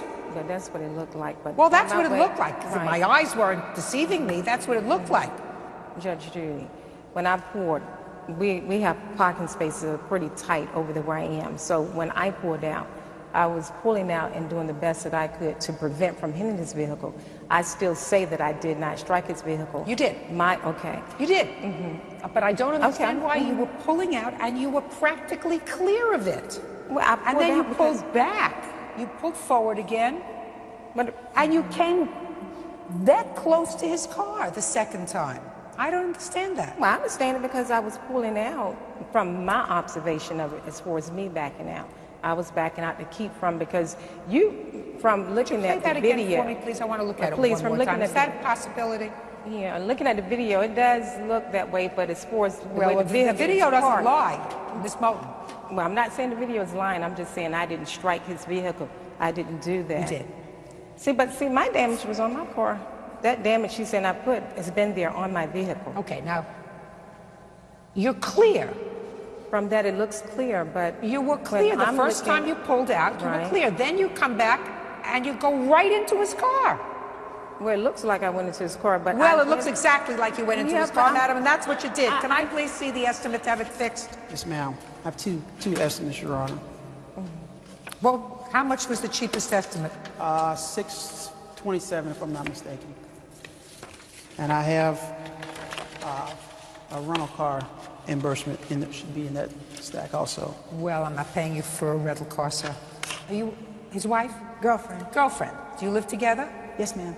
You have a car? Yes, ma'am. Drive him around for a day while he has this car fixed.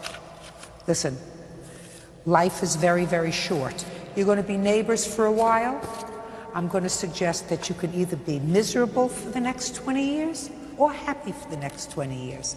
Unfortunately, you have a very tight driveway. Maybe you can get together and say, listen, I'm going to go into my lawn a little bit and take another foot, make cement out of it, and on the other side we'll do the same thing so we have a little bit more latitude getting in and out. Can you do that? Well, it has already been done as far as on his side. The previous owners did do that. Well, what about on your side? Well, what about on your side? Well, I can't do anything because I'm between two people. I have someone to my left and someone to my right. Your Honor, if I may, okay. The problem that we've had with her is she chooses to park directly beside our car when she has enough room to park further over in her space. Well, what I'm telling you is you can either have continued problems with each other or you can try to resolve it. Do you work? Yes, I do. What kind of work do you do? Teacher assistant. And you? Work for the military, ma'am. So what I'm going to suggest is that you devote more energy to the work that you do and less negative energy to the 2 or 3 inches that it would take to alleviate this problem. Thank you very much. No. It's not his problem. You hit his car. Madam, you hit his car. I don't agree with that, but I don't care whether, put your hands out, sir. I don't care whether you agree or not. I understand. That's why you're here. You're here, I have a video, so what you want me to say is, he was mistaken, the pictures are mistaken, and the video is mistaken, and you're right. And I'm telling you that you hit his car, and maybe if you were a little more flexible, maybe both of you, you could avoid a situation that makes it unpleasant every day. A little more flexible. Pull your car over a little bit more so that you don't have to be right next to each other. And if you don't want to do that, then what's going to happen is you're going to continue to be miserable. I, on the other hand, am not going to be miserable. You have your judgment, sir, in the amount of $627. If she hits your car again, you're going to get another judgment against her. I assume that you both have other things to do to keep yourself busy. What do you want? I was in an accident, and that particular damage was You not hit on here. his car. I saw it with my own eyes. Well, I disagree, Judge I Shannon. don't care I whether you understand that. disagree or not. You pulled out of your driveway, you were clear of his car, you pulled back into your driveway. What I'm saying to you, your car veered right into his. What I'm saying to you, Judge listen, Shannon, I'm not interested in what you're saying that to me, damage madam. was on my car prior to listen him to me. stating that. I don't That's hear what a I'm word saying that to you're you. saying because when I I understand speak, that. I don't hear people that are trying to understand talk that. over me. I'm not trying because I am the boss here. You may be the boss in your schoolroom. I am the boss here. And if you're going to be thick like this table, then you're going to spend the next 10 years while they're living next door to you being unhappy. And what I'm saying to you is, move your car over. That's all. Step out. Monica Roth says former friend Justin Judy backed her car into another vehicle. Justin claims it was a drunken Monica who was behind the wheel. Ms. Roth, it is your claim that you were at a party, the defendant was at a party. He moved your car, he did so without asking you, and he dented it. The defendant says that it was you who were drunk, moved your own car, and dented it yourself. That's your defense, is that right? Yes, ma'am. Okay. Was this party at your house? Yes, it was, ma'am. How many people did you have at the party? 20, 25. How old are you? I'm 20, going on 22, 21 right now. Well, hopefully if I let you, you'd be 22. Right now you're 21, is that right? Yes, ma'am. Who do you live with? I live with my witness here and another person. So you have 2 roommates? Yes, ma'am. What kind of work do you do? I'm in construction. What night of the week was this? I think it was a Friday night or, yeah, Friday night. Okay. And did you know Miss Roth before your party? Yes, I did. All right, Miss Roth, were you present when the defendant got into your car? No, I was not. I was inside. Who was? My witness, Tita, was in the car. Tell me your name. Tita Chewin. Miss Chewin, did you know the defendant prior to this evening? Yes, Your Honor. Was there drinking at the party? Yes. Any drugs at the party? No. None that you saw? Not that I saw. But drinking? Yes. All right, tell me what happened with the car. We went outside to... Who's we? The 3 of us. We went outside to grab CDs, and it was a summer night, so we had tank tops on and skirts, and we wanted to grab shirts to put over. So we went out to the car, she grabbed her CDs, I grabbed my shirt, I put it on, she went back inside the house, and she left the keys for me. So I was in the passenger seat getting ready to leave, and he claims the truck in front of him needed to be moved, so he hopped in, and I told him, Monica. Okay, he said that the car that you were in had to be moved? Yes. Okay. The car was on accessories, but the engine wasn't on. He started it and... Don't speak! He started it and slammed on the gas without even looking behind him. And before he started the car, I told Monica would not want you driving her car. It's brand new. She doesn't even let us drive her car. I've known her since elementary school. We're really close. And he just slammed on the gas without even looking behind him, and I told him, don't you want to look behind you? And next thing I know, there's a big crash, and he jumps out of the car. Did he say anything to you? No, he just jumped out. Did he put the car in park and jump out? Did he turn it off? He pulled it up really quick so she wouldn't know, and then jumped out of the car. So first he went backwards. Yep, and then he pulled it up. So he changed gears. Yes. I just want to go step by step with me. So let's go step by step. First it was in reverse. Yep, and he slammed on the gas, hit the car, was like startled, and then he pulled it up back to where she had been parked, so it looked like her car wasn't moved, and hopped out of the car really quick. And didn't say anything to you? No. So what did you do? I was in shock, and then she came in, ran up to the window because she was across the street. Tell me your name. Keely Hartman. Ms. Hartman, did you witness this? I just heard a crash. I didn't see it actually happen. But you heard the sound? I heard the sound. Did you see the defendant? I saw someone running away from the car, and that's when I ran over immediately because I saw it was Monica's car. But you didn't see who it was? I didn't. Didn't see a face, or you didn't see whether it was a man, woman? I saw a shadow running from the car. Okay. Did the defendant say anything to you when you went back inside? I peeked inside the window of the driver's side door, and I saw her in the passenger seat, and I looked and I saw nobody in the driver's seat, and I go, "Where's Monica?" And she just said, "She's in the house." That's when I looked over and I saw Justin crouching over by the bumper, and he said to me, "Don't tell her it's not a big deal, it's not even noticeable." And that's when I ran inside and grabbed Monica. Okay, so he said to you, "Don't tell her it's not a big deal, it's not even noticeable." Yes. How long have you known the defendant? A couple years. Have had any problem with him? No. You like him? Do I like him? Yeah, I mean, like him as a person. It's okay, isn't he? Yeah. What about you? Before this incident, I thought he was great. But he was great. Never had any problem with him. Thank you. You can be seated. Thank you. Yeah. It's your turn. Did you get a turn? All those girls are lying. Stop! Listen to me. Listen to me very, very carefully, sir. I make a judgment as to who's lying. You have the opportunity, if you wish, to explain to me your version of the events that evening. Okay. I assume you brought this gentleman because he has something to contribute to this case. Yes, I did, ma'am. Your name is? James. James, you have a last name. Johnson. How old are you? 22. Do you have parents? Yes. Do they like you? Sometimes. I want you to think about them when making a decision to testify, James. Yes. Do you understand what I'm saying to you? Yes. Okay. Let me hear.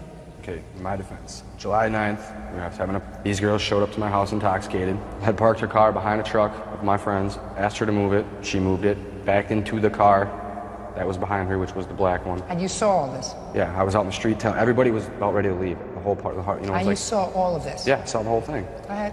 I was in the street talking to a bunch of friends, and you know, that happened, that transpired. And then she decided to leave belligerently, circle the block, and then come back, screaming, raving, whatever. She was intoxicated and all that stuff. So you had a party at your house. Did you serve alcohol, No, or did the not to people them. bring out? Did you serve alcohol, or did the people bring alcohol? They brought their own. You just provided the site. Yes, I just presided the area for people to party. But everybody at my house was 21, minus these 3 girls. You mean I just happened to be fortunate enough to pick the 3 girls who were underage at your house? Yes, ma'am. But they were intoxicated before they showed up to my house. You want to speak? Sure. Who do you live with? Justin, Judy, and another roommate. So you lived together. And how long have you lived together? For about a year and a half. You know these 3 girls? I know them from being at my house that night. I'd never even known them before. What time did the party start? Between 9 and 10 o'clock. When did you start drinking? Between 9 and 10 o'clock. What were you drinking? Beer. What time did these girls arrive? I'm not totally sure on that. I actually did not see them arrive. I didn't see them arrive. I didn't know they were there until well after they were there. And what time was that? Between 10 and 11 o'clock. So the party was only going on for an hour? Possibly. What do you mean possibly? I'm not sure. It was. How many beers did you have between 9 and 10 o'clock? Couple. Couple could be 2 or 5. Between 2 and 5. What kind of work do you do? Construction. You work for the same place? No. I install windows in residential housing. He seals driveways. Seals them. Doesn't steal them. He seals them. Yes. So now, I want you to tell me what you saw. Okay, I was... No! Sorry. I was at the party, and I was walking out. What time? It was late. I don't know. Give me an idea. Probably between 12 and 1. Okay, so between 12 and 1. So let's say between 9 and 10 you had between 2 and 5 beers. Yes. And I would assume that once you had between 2 and 5, you lost track. Nah, I didn't finish my 12-pack. How much was left over? 2 or 3. So maybe you had 10 beers. Yeah, probably. So now tell me what happened after midnight. Well, after I came outside, I had seen Monica get in the car, back up, and bump into the other car. And it wasn't that big of an accident, so nobody really made a big deal out of it. And I seen her get out of the car, have a little conversation with him, and then I seen her get back in the car and drive away. It did not happen all that quick, but that's the sum of it. Yes. Thank you. Don't you feel like a jerk? Let me see the estimate on the car, please.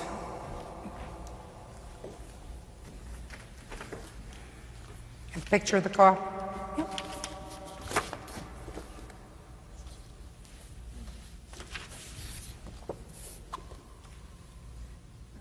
What kind of a car did he hit? Cougar.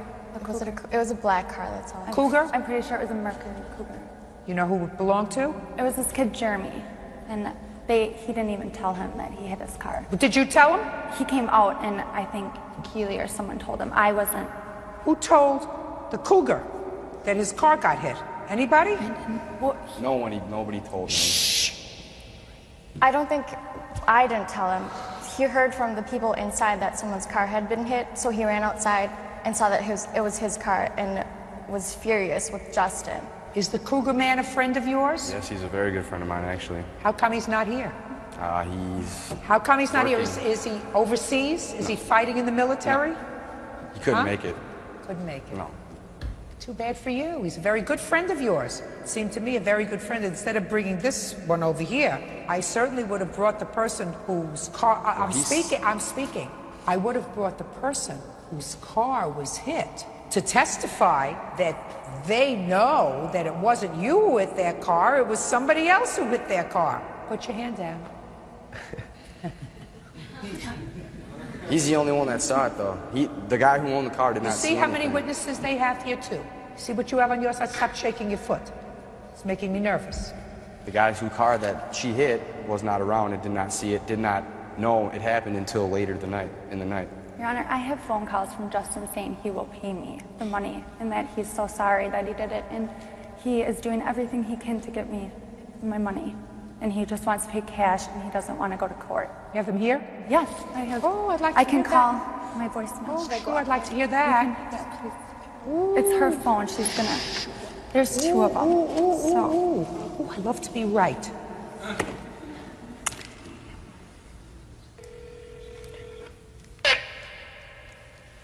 You've pressed an incorrect key. To disconnect, press 1. To record your message, press 2. Sorry you were having trouble. Please try again. It's okay. Can I try one more time? Yes, of course. Thank you. I have all the time in the world. Sorry.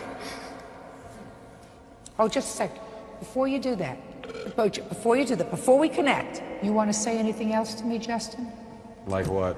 Like I may have made that I did that to help her out because it was on my property. I'm speaking. Is there anything else that you want to say to me before we try to connect with this phone call? I've said what I've had to say. All right. You've got my defense statement, so I'm sticking with that. That's what it is. Go. First saved message sent Friday, August 20 a.m. Monica, it's Justin. I got your text message. I'm not trying to avoid you. I've been busy working a lot. We're really busy right now. Plus I have another job. Trying to work as much as possible to get you your money. I do want to work this. Shut up! I don't want to take this to court. I'm not trying to avoid you. So, I don't know. I got to work till midnight tonight. Give me a call whenever. And there's one more. Resave the next message sent Friday, August at 9:11 p.m. Monica, I'm calling you again because I'm trying to set up some sort of payment plan with you because I've been working a lot. I have 2 jobs. Yeah, so call me back and let me know what's up. I don't want to take court. I'd rather pay you in cash and get dealt with. Call me back. And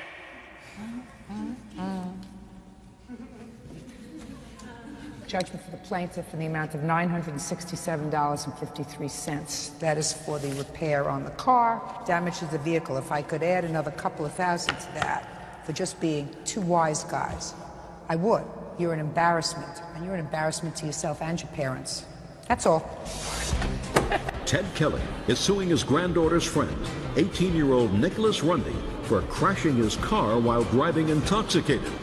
Nicholas says the accident wasn't his fault. Mr. Kelly, this is your... granddaughter. And you own a car? Yes. You let your granddaughter use the car? Yes. What kind of car is it? It's a 2002 Pontiac Grand Am. You're a very, very good grandpa. Yeah, I try to be. How many grandchildren do you have? 4. Is this the oldest? Yes. You don't play favorites, do you? Try not to. Try not. Anyway, well, Mr. Rundy over here wrecked your car. And he says, it's not my fault. It's somebody else's fault. Yes, ma'am. When did you wreck Mr. Kelly's car? April 4th, I do believe. At what time of the day or evening did you wreck his car? Around 10 o'clock at night.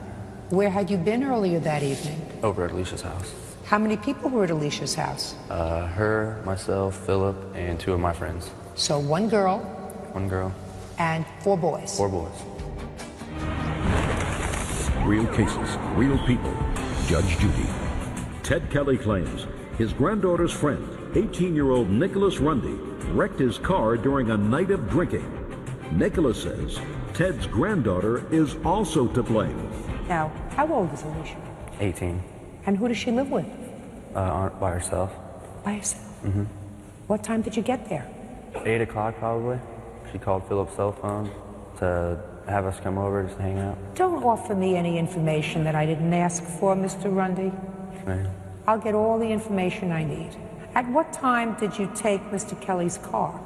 9:30 or so. How much had you been drinking? A couple glasses of mixed drink. Of what? Rum, I do believe. Who mixed them? We did. Who's we? Me and Philip and everybody, they were pouring our own drinks. Who mixed your drink? Me. And who mixed your second drink? Myself. And if you had a third drink, who would have mixed your third drink? Myself. Where did you get the mixers from? We didn't have any mixers, we were just pouring them from the bottle. Well, then that's not a mixed drink. Unless you were mixing scotch and rye, and you weren't mixing alcohol, were you? No. Because that would have been really dumb. Right. So were you having straight drinks or mixed drinks? Straight drinks. So you had a few straight drinks, and you took the car about 9 o'clock at night. Who was in the car with you when you took it? Philip. And at what point did the car get wrecked? Around 9:45, I do believe. Did you receive any sort of citation that day from the police department? No, ma'am. Did the police arrive at the scene? Yes. Did they give you a breathalyzer test? No. Did they take you to a hospital? No, they just questioned me about the car and arrested me for public intoxication. So you didn't get a citation, you got arrested? Yeah. So if you got arrested for public intoxication, you must have been really drunk. Yes, ma'am. And you were driving? Yes, ma'am. Who do you live with? My father now. Did your mother throw you out? No, I had to move. Why? Wasn't doing the right thing in Indiana. Is that where your mother lives? Yes, ma'am. So your mother had enough of you moved to? Cocoa Beach, Florida. Who does your father live with? Himself and me and my brother. And what are you doing in Florida now? About to go to school and just looking for So a job right now you're doing nothing? Yeah. About to go to school, about to get a job, right now you're doing nothing? Yeah, I just moved down there. Now, Mr. Rundy, you are going to explain to me, sir, why this accident was not your fault.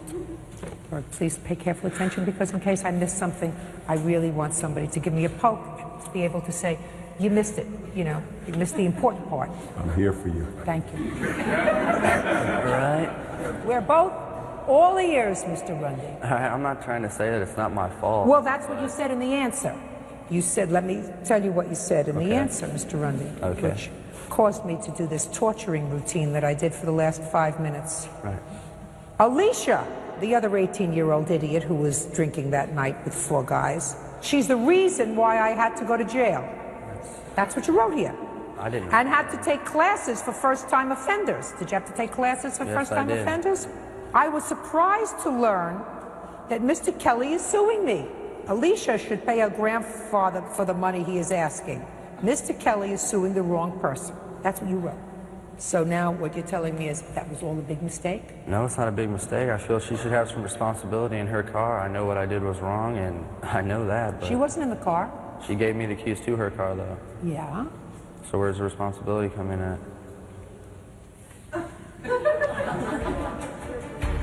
How much do you weigh? 180? You think that she could carry you, put you in the car, take your hand, put the key in the ignition, I have no turn idea. it on? You don't think she could do that, do you? No. Only you could do that, right? Yes, ma'am. And you're the one who poured your own alcohol Yes, ma'am. You're the one who put the glass to your lips and guzzled it down. Yes, ma'am. You're the one that took you behind and put it behind the wheel of a car where you could have killed somebody. Yes, ma'am. And you're the one who's going to pay for Mr. Mr. Kelly, were you able to have the car fixed? Yes, I was. And how much did it cost you, Mr. Kelly? Over $5,000. You have the bill for it? Yes. Can I see it, please? Mr. Kelly, your granddaughter, Alicia, I must tell you, I believe, did not act responsibly that evening. That doesn't mean that he's off the hook. That just means that if I were you, I wouldn't give her back the car. Did you give her back the car? Yes, after I got it fixed. That was a big mistake. I wouldn't have given her back the car. She behaved irresponsibly. You understand that, don't you? Yes. Taking advantage of your grandfather. I wouldn't let you take advantage of me. I'll tell you that right now. Judgment for the plaintiff in the amount of $5,000. Mr. Rundy, you better get busy and get back to Florida. Hurry up, hustle, get a job. Hustle, hustle, bustle. All right. That's all. Parties are excused. You may step out. Wanda Berg is suing her neighbor, Juanita Gracia, for the cost to fix her car and for vandalism to her home. Wanda says the culprit is Juanita's son, 14-year-old Alberto Lopez. You may be seated. Gentlemen, have a seat, please. Oh, no. Gentlemen, stand up, please. No, you sit. Sit down. All right, Miss Burr, this is your son. Miss Garcia, this is your son. Neither of you were present on the day that Miss Garcia's son was in the driver's seat of your car and caused damage to it. And that's what this lawsuit is about. You believe that Miss Garcia is responsible for her son's actions and should pay for the damage to your car. Miss Garcia says that it wasn't her son's fault, that your son was there the whole time, and if you want to hold somebody responsible, you should hold your son responsible. Right? Right. Okay. What's your first name? Casey McDavid. I want you to keep the voice up. Are you frightened here today? No, ma'am. You a little nervous? No, ma'am. I'm going to change that. On what day were you in your mother's car? He was not in the vehicle, Your Honor. Where were you? Me and my friends were on the computer, and I went to the bathroom. I came out. He took the keys off my door, and I seen the car go past the window, and I went out, and I seen him hit the tree. You saw him. I seen him get in my car. Where were the keys? They were on the door. Of what room? Of the front door. And where's your computer?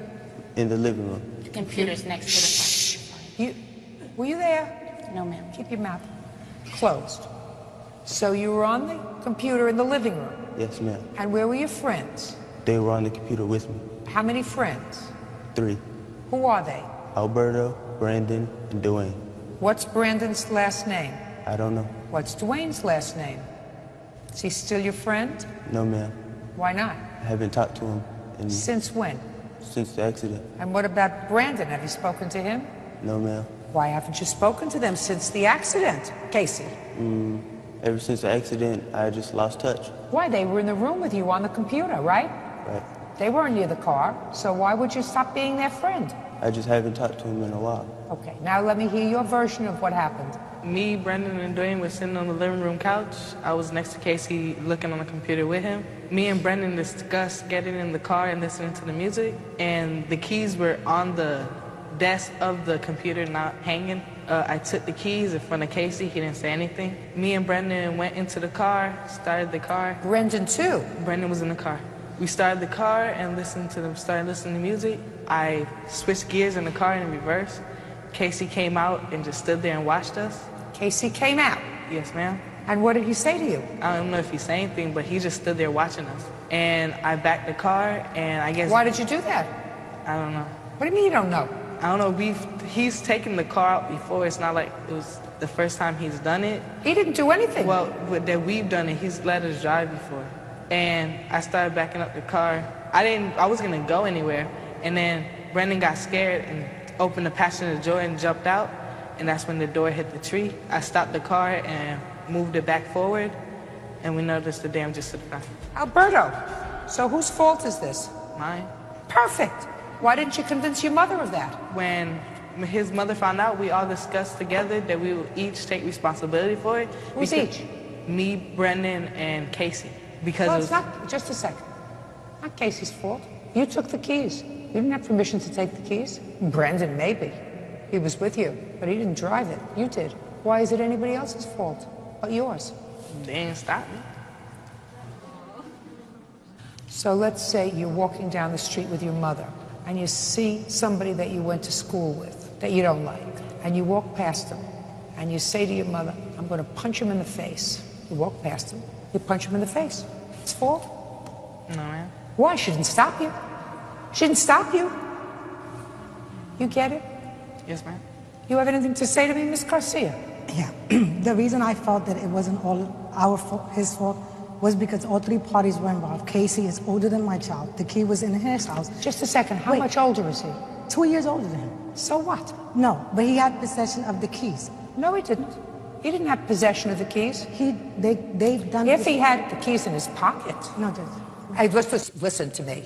If he had the keys in his pocket, and he took the keys out of his pocket and handed them to your son, then he had control of the keys. Your son didn't ask permission. It's like he stole the keys. And what he's saying is, well, nobody stopped me. I mean, you mean if he walked out with the silver, nobody stopped him, he could have the silver? If you saw the family jewels, and he said, I'm going to take those. And he said, well, I took them, but nobody stopped me. So why can't I have those? He stole the keys, and he went outside. And he was in the car already. All right. How much damage did you have to your car? I also have another incident, Your Honor, where my new truck was keyed and I saw Alberto running from my carport that evening, and I have a police report on it as well. And there have been other instances, burnt screens, lawn bags that I've bagged up have been scattered over my yard the next morning, graffiti on the side of my house. Listen to me, Mr. Garcia. What do you want to say? It wasn't you, right? The police report didn't even say that. When we was there with the cops, she said that her daughter came out of the house and said that she may have saw the back of my head. Listen to me, sir. What I'm going to say to you is, only you and I know whether or not you were involved in any of these shenanigans that's taken place in the Burr home since this incident. Unfortunately, Miss Burr knows that she has insufficient proof of what's been going on, this little vandalism and prank stuff, because I'm sure that Brandon is involved, which is why he doesn't see him anymore. I don't know about Dwayne. Dwayne was in the house. Why don't you see him anymore? I don't know. So you didn't tell me the whole story. You didn't tell your mother the whole story. He didn't tell you the whole story, Miss Burr. Not the whole story, but he's not responsible. You are. And if you've been fooling around with Miss Burr's property, it better stop. Because now 10 million people know that you are potentially a suspect. So there are going to be lots of eyes on you, including the police. Do we understand each other? Yes, ma'am. Good. What's the estimate to fix your car? One is for $1,608, the other one's for $1,733, and the third one, $1,840. Can I see pictures of the car, please? Yes, ma'am. Well, that's not $3,000, $1,608. Where did you learn your math? Also for the keying of my truck. I already told you that you have no proof of that. He did it. You weren't paying attention. Oh, you're lucky that this damage is only $1,608, that she can have it fixed for that. That's pretty nasty damage, sir. How old are you? 14. Ever been in any trouble before? No, ma'am. Great. Don't get into trouble again. Your mother looks like a very nice lady. She doesn't need trouble from you. No, she doesn't. Judgment for the plaintiff for the amount of $1,608. Thank you. Parties are excused and they step out. Geraldine Brady says her daughter and son-in-law, Cassie and Cliff Yelvington, falsely accused her of abusing their daughter. The defendants are countersuing for charges filed by Geraldine. Miss Brady, this young lady is your daughter. Yes, ma'am. And this is your husband. Yes, sir. According to your complaint, some time ago, your daughter and her husband had a small baby. That baby was removed from their custody by the state because of abuse, and the baby was placed in your custody. Yes, ma'am. You had her for approximately a year? 20 months, Your Honor. And after 20 months, there was a reunification process, and she was ultimately returned to her parents. Yes, Your Honor. You now have that child and another child. Yes, ma'am. Your complaint is that there came a point where your daughter and son-in-law made some false allegations about you, which required you, because you have a teaching position, to retain an attorney in order to dispute those allegations. And you want them to pay for that attorney and for the emotional distress that you went through from something. Your daughter and her husband say that there came a point when they were concerned over something that their daughter had told them when you were visiting with her, and they had every right to report that. And they are counterclaiming because they say that you have embarked upon a course of trying to interfere with the reunification process by making allegations against the Child Protective Services. Is that correct? Yes, ma'am. Okay. When was the child originally removed from your custody? January 13th of 2005. How old was she? She was approximately 3 months old. And what was the nature of the abuse that she suffered at 3 months old? Some people that we thought were friends, and their youngest daughter was going to put bite marks on our child. Over what period of time? A week or two. You pled guilty to abuse or neglect? Neglect. And you understand that you neglected her? Yes. As did you? I wasn't there. I was at work. I was working out of town for the period that this had happened. The entire time? It had happened within a week. I was out of town for the whole week. Now, when the child was with you, did parents visit? Yes, ma'am. At your house? Initially, they had supervised visitation at my house, and due to the deteriorating situation, I asked for their visitation to be moved to a visitor center. Well, that's part of their counterclaim, that if you hadn't forced the visitation to be at a visitation center, they might have been reunified with their child earlier. So I would like you to tell me, Miss Brady, what caused you to report this deteriorating situation? They were coming over to my house, and I was allowing them wide open visitation. They could come, sit comfortably. I fed them. I permitted them to have any length of visitation they wanted. That was approximately June of 2005. Cliff went into court and claimed that he was paying child support to me, and I had not received any child support from them whatsoever. Also, when they came, they were bringing some people over with them. I didn't mind his family members, immediate family members, like his sisters and Kaylee's little cousins, but they started bringing strangers over. Who would you bring over to the house? My cousin. Why would you do that? We checked with her first. We told her that we were going to bring over my niece and my cousin, and she Why would you fitted in bring our home anybody? Because she would not come over down to Orlando so that my family could see my daughter, and my family wanted to see my daughter because they hadn't seen her since she was born. Just a minute. What does that have to do with little cousins? It's not. She was like 13 years old. So what? This is for you and your wife. Visitation is for you and your wife. How many cousins did you bring to the visitor center? We didn't take anybody to the visitation center because it was done during the week whenever everybody was working. Right. So Miss Brady was taking care of business that you should have been taking care of, and if she said to you, don't bring people. She never told me not to bring people. Did you tell him not to bring people? No. Well, how was he supposed to be a mind reader? Well, I did object to one person's presence. He was supposedly a friend of Brandy's, his older sister, and I did object to it to Cassie. And what did she say? She just shrugged her shoulders and made an excuse. Is that correct? Yes. Okay. So you got tired of all these people in your house? Yes. So you asked that the visitation be at someplace else? Yes. Were you going to visitation every weekend with your daughter? At the center, it wasn't on the weekend. It was only during At your mother's house? We were going there about 3-4 days a week. So that was great. Us. That was great. Yes. Should have kept it simple. We didn't know that there was a problem until she sprung it on us at the last minute, saying that there's visitation at the center now instead of at her house. Okay. Should have been smart enough to figure it out. If she would have came up to us and said, hey, I have a problem with some of the stuff that's going on, we would have done what we could to correct it. Mr. Yeldington, you may be right. She probably should have said something to you before she moved it, but that's not a legitimate lawsuit. You should have been smart enough to keep it simple. Go with your wife, sit with your wife, with your 3-month-old daughter, bond with her, spend as much time with her as you can, and not involve the rest of your family. That's just not smart to do. Could she have told you? Absolutely. Is that a lawsuit? Absolutely not. Now, the child was ultimately reunified when? September the 15th, 2006. Tell me what happened after September the 15th. Well, there was one visit that I went to pick her up at. Josh, my grandson, went to pick her up. I had visitation with her every other weekend. And I noticed there was like a mark on the side of her face. Well, when I got her home, it looked like a full-blown handprint on the left side of her face. Josh, just stand up, please. Josh, you went to pick the baby up? Yes, ma'am. Did you see any mark on her face? Yes, ma'am. Describe it to me. It was marks on her face, and there was like some bruising right here. Did you ask her what happened? No, ma'am. Did you? She wasn't that verbal at that time. Okay, fine. Do you remember what month this September 2006, towards the end. So you reported it? Yes, I did, to the caseworker, and I took pictures. You have pictures? Yes, ma'am. I'd like to see them, please. Here's the originals.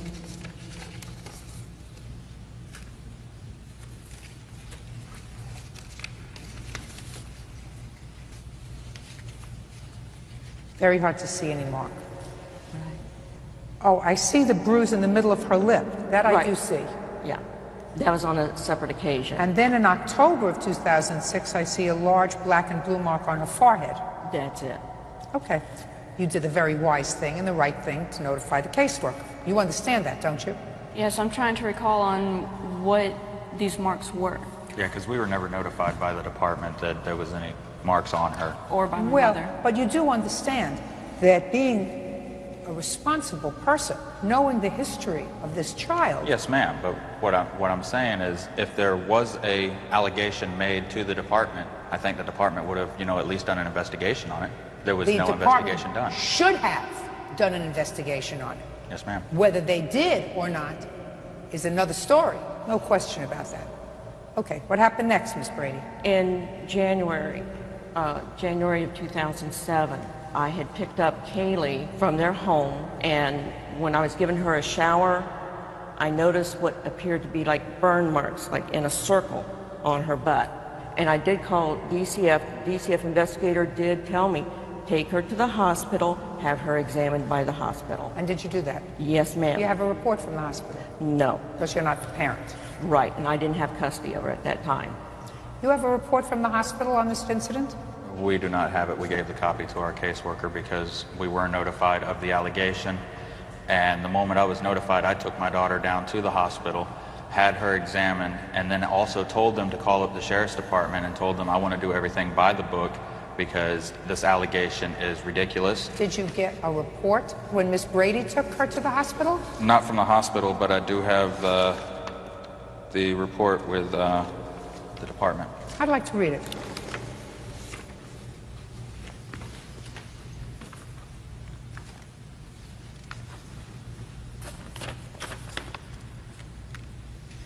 Are you trying to toilet train your child? Yes, Your Honor. Does your daughter have a psychiatric history? No. After this point, I think she should. Well, it is clear to me that based upon this, somebody observed marks and thighs that were clearly visible 2 days after your mother-in-law took the child to the hospital. That right there would be the allegation that Miss Brady put against us No, for my daughter. No, my dear. Because our caseworker... Kaylee has excoriated red marks on her buttocks and thigh. That's an observation, sir. That is not Miss Brady's observation. That's an observation either by a physician at the emergency room or the caseworker. It says, describes them, they're on her thighs, they're about 2 inches long. The marks on her lower buttocks look like they may have been from sitting on the toilet for a long period of time. Which she was not, and the doctors that we took her to and the investigators and everybody told us that they Don't tell me what anybody told you. Show me a report. This is the only report that I have. As far as her sitting on the potty for too long, she liked to play on the potty and try to be a big girl, and she would sit there herself. We didn't force her to stay there. And the marks on her thigh were chafing from her diaper because we went for a walk that morning before my mother picked her up. You also had an excuse for the bite mark she suffered on her body and claimed that that was not your fault. It is your fault. Whether you did the biting or you permitted this child to be, for over a week's period of time, bitten by another child, that's your fault. And just because a 2-year-old wants to sit on the toilet for a long time doesn't mean that a parent who is exercising parental responsibility allows a child to do that to such an extent that the child has welts on her bottom. The child should not have marks on their thighs from chafing from a diaper. If all you have to do is take care of her, which is what the two of you have to do, take care of her. So far, Miss Brady, you did everything right. Thank you. Now, would you please tell me why you were forced to hire a lawyer? Well, throughout this 20 months, they've made numerous allegations uncross your arms against me, but then they made a very serious allegation against me July 26, 2006. And I think it was in retaliation because things didn't go very well for them in court. What do you mean things didn't go? I guess that day, they were expecting to be reunited with their child that day in court, and it didn't come about. And I also was badgering them about the child support that they owed me. And we had left court, I had gone, and then next thing I know, I'm getting a call from the caseworker to take Kaylee to a hospital or a doctor immediately for a sexual exam because the allegation had come from Cassie or Clip. That said what? That said they felt that the child had been sexually abused while she was in my care. Really? And this really was... What made you think that? She would shy away from men. She would not go near them. Like if I would go to pick her up, and I mean, whenever I'd walk around, she would run right up to me. And if I'd go to pick her up, she would curl up in a ball and start crying. So what I did is I told my caseworker, this is what's happening. I don't know what to think about it. I just figured I should notify you about it. And where it went from there was that they put in the abuse allegation first. Against who? Against her mother. You're crazy. Something wrong with you. And you're a nasty person, too. How am I a nasty person? You're a nasty person because you retaliated against somebody who took on a responsibility that you and your wife couldn't take care of, which is taking care of a 3-month-old child. I assume that Miss Brady, when she raised her own children, didn't plan on nor desire to raise a 3-month-old baby. The reason she had to do that was in order to prevent your 3-month-old daughter from going into a foster care situation. Because the two of you neglected her, minimally neglected her, perhaps abused her. So she was for 20 months. And instead of kissing her feet, which you should have done, we tried. You accused this teacher, this person who cleaned up after your mess, of abuse. That's why you're not a very nice person. Because I have sense that you rule the roost in your house. Actually, that's my sense. My sense is also that your wife could use a little psychiatric intervention. And if you don't see to it that that happens, you now have 2 children? Yes, sir. Yes, ma'am. It's not going to be the last time that your children are the subject of intervention by the state. So if you rule the roost in your house, and if you're not the one who's abusing your children, I suggest that you get your wife some help. How much did you spend on a lawyer? $600. That you pay her back. How much support did you ultimately give her for the time she took care of your daughter? We came up to a verbal agreement that if she claimed Kaylee on the tax return, we would. You didn't answer my question. I said how much? Money because we had a verbal contract that if she claimed her on her tax return, we wouldn't have to pay child support anymore. The child support wasn't ordered until 2006. It doesn't have to be ordered. Does it have to be ordered for you to watch your child so that she doesn't get bitten? We were giving my daughter diapers, clothes, anything that she needed. Who cares if you give somebody diapers? Okay, and then she comes out. Who cares if you give a baby diapers? I understand that, ma'am, but then she comes out and tells the courts that she thinks that me saying I'm not going to pay for her bills, not my daughter's, hers, is unfounded because she actually came out and said she wanted this much for this much for this, and this much for this, and one of those being cable, and my 3-month-old daughter wasn't watching cable. Mr. Yeldington, so instead of doing something, you did nothing. Exclude the cable. You didn't even protect your 3-month-old daughter. Yes, we did. No, you didn't, because your wife had to, of necessity, fed, bathed, and changed this baby over a week's period of time. And as soon as she saw the first bite mark on this child, that child should have been removed from the environment. She chose not to do that. And if you were in communication with your wife, and if there's not something wrong with her mentally, she would have told you that the 3-month-old child had been abused by somebody in that house. And if you were any sort of a parent, you would have come off the road and said, I don't care where we're going, we'll go to a shelter in order to protect her. Instead, you allowed this child to be abused over a week's period of time, according to your wife. And instead of kissing her feet, you made her life miserable. That's your mother. 25 years from now, you're not going to know who he is, but she will always be your mother. And you will always be able to count on her to clean up after you, not him. And if you need mental help, get it. Do you understand?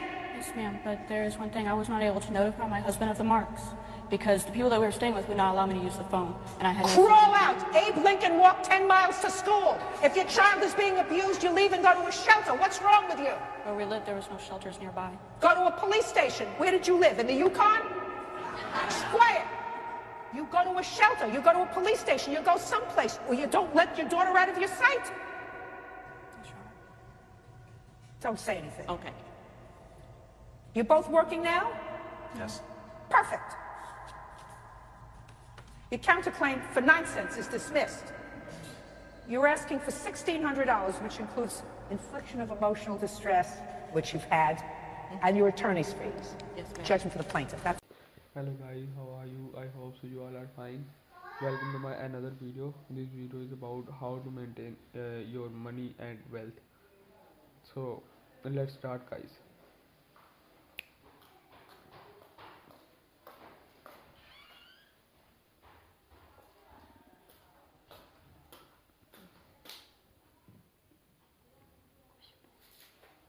First thing is that if you have mostly making money machines and everything else, don't show any people.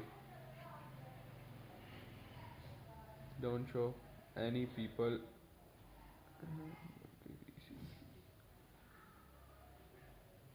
People don't want to see your bank balance with racing. Just hide yourself and your money. When you buy a car, people say, how can you buy? How can you buy? People are also says, how can you buy? Don't reply. Don't reply because another is so real. So when we show our results with anyone, so the next person thought that he's a haram making money machine everything, or so hide your bank balance and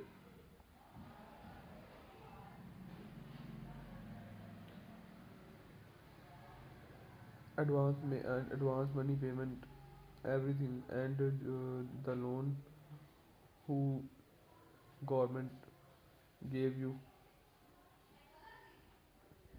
Save yourself because it's a charge in interest in her banking money. Don't give up. Let's do it. Thanks for watching. Okay, bye.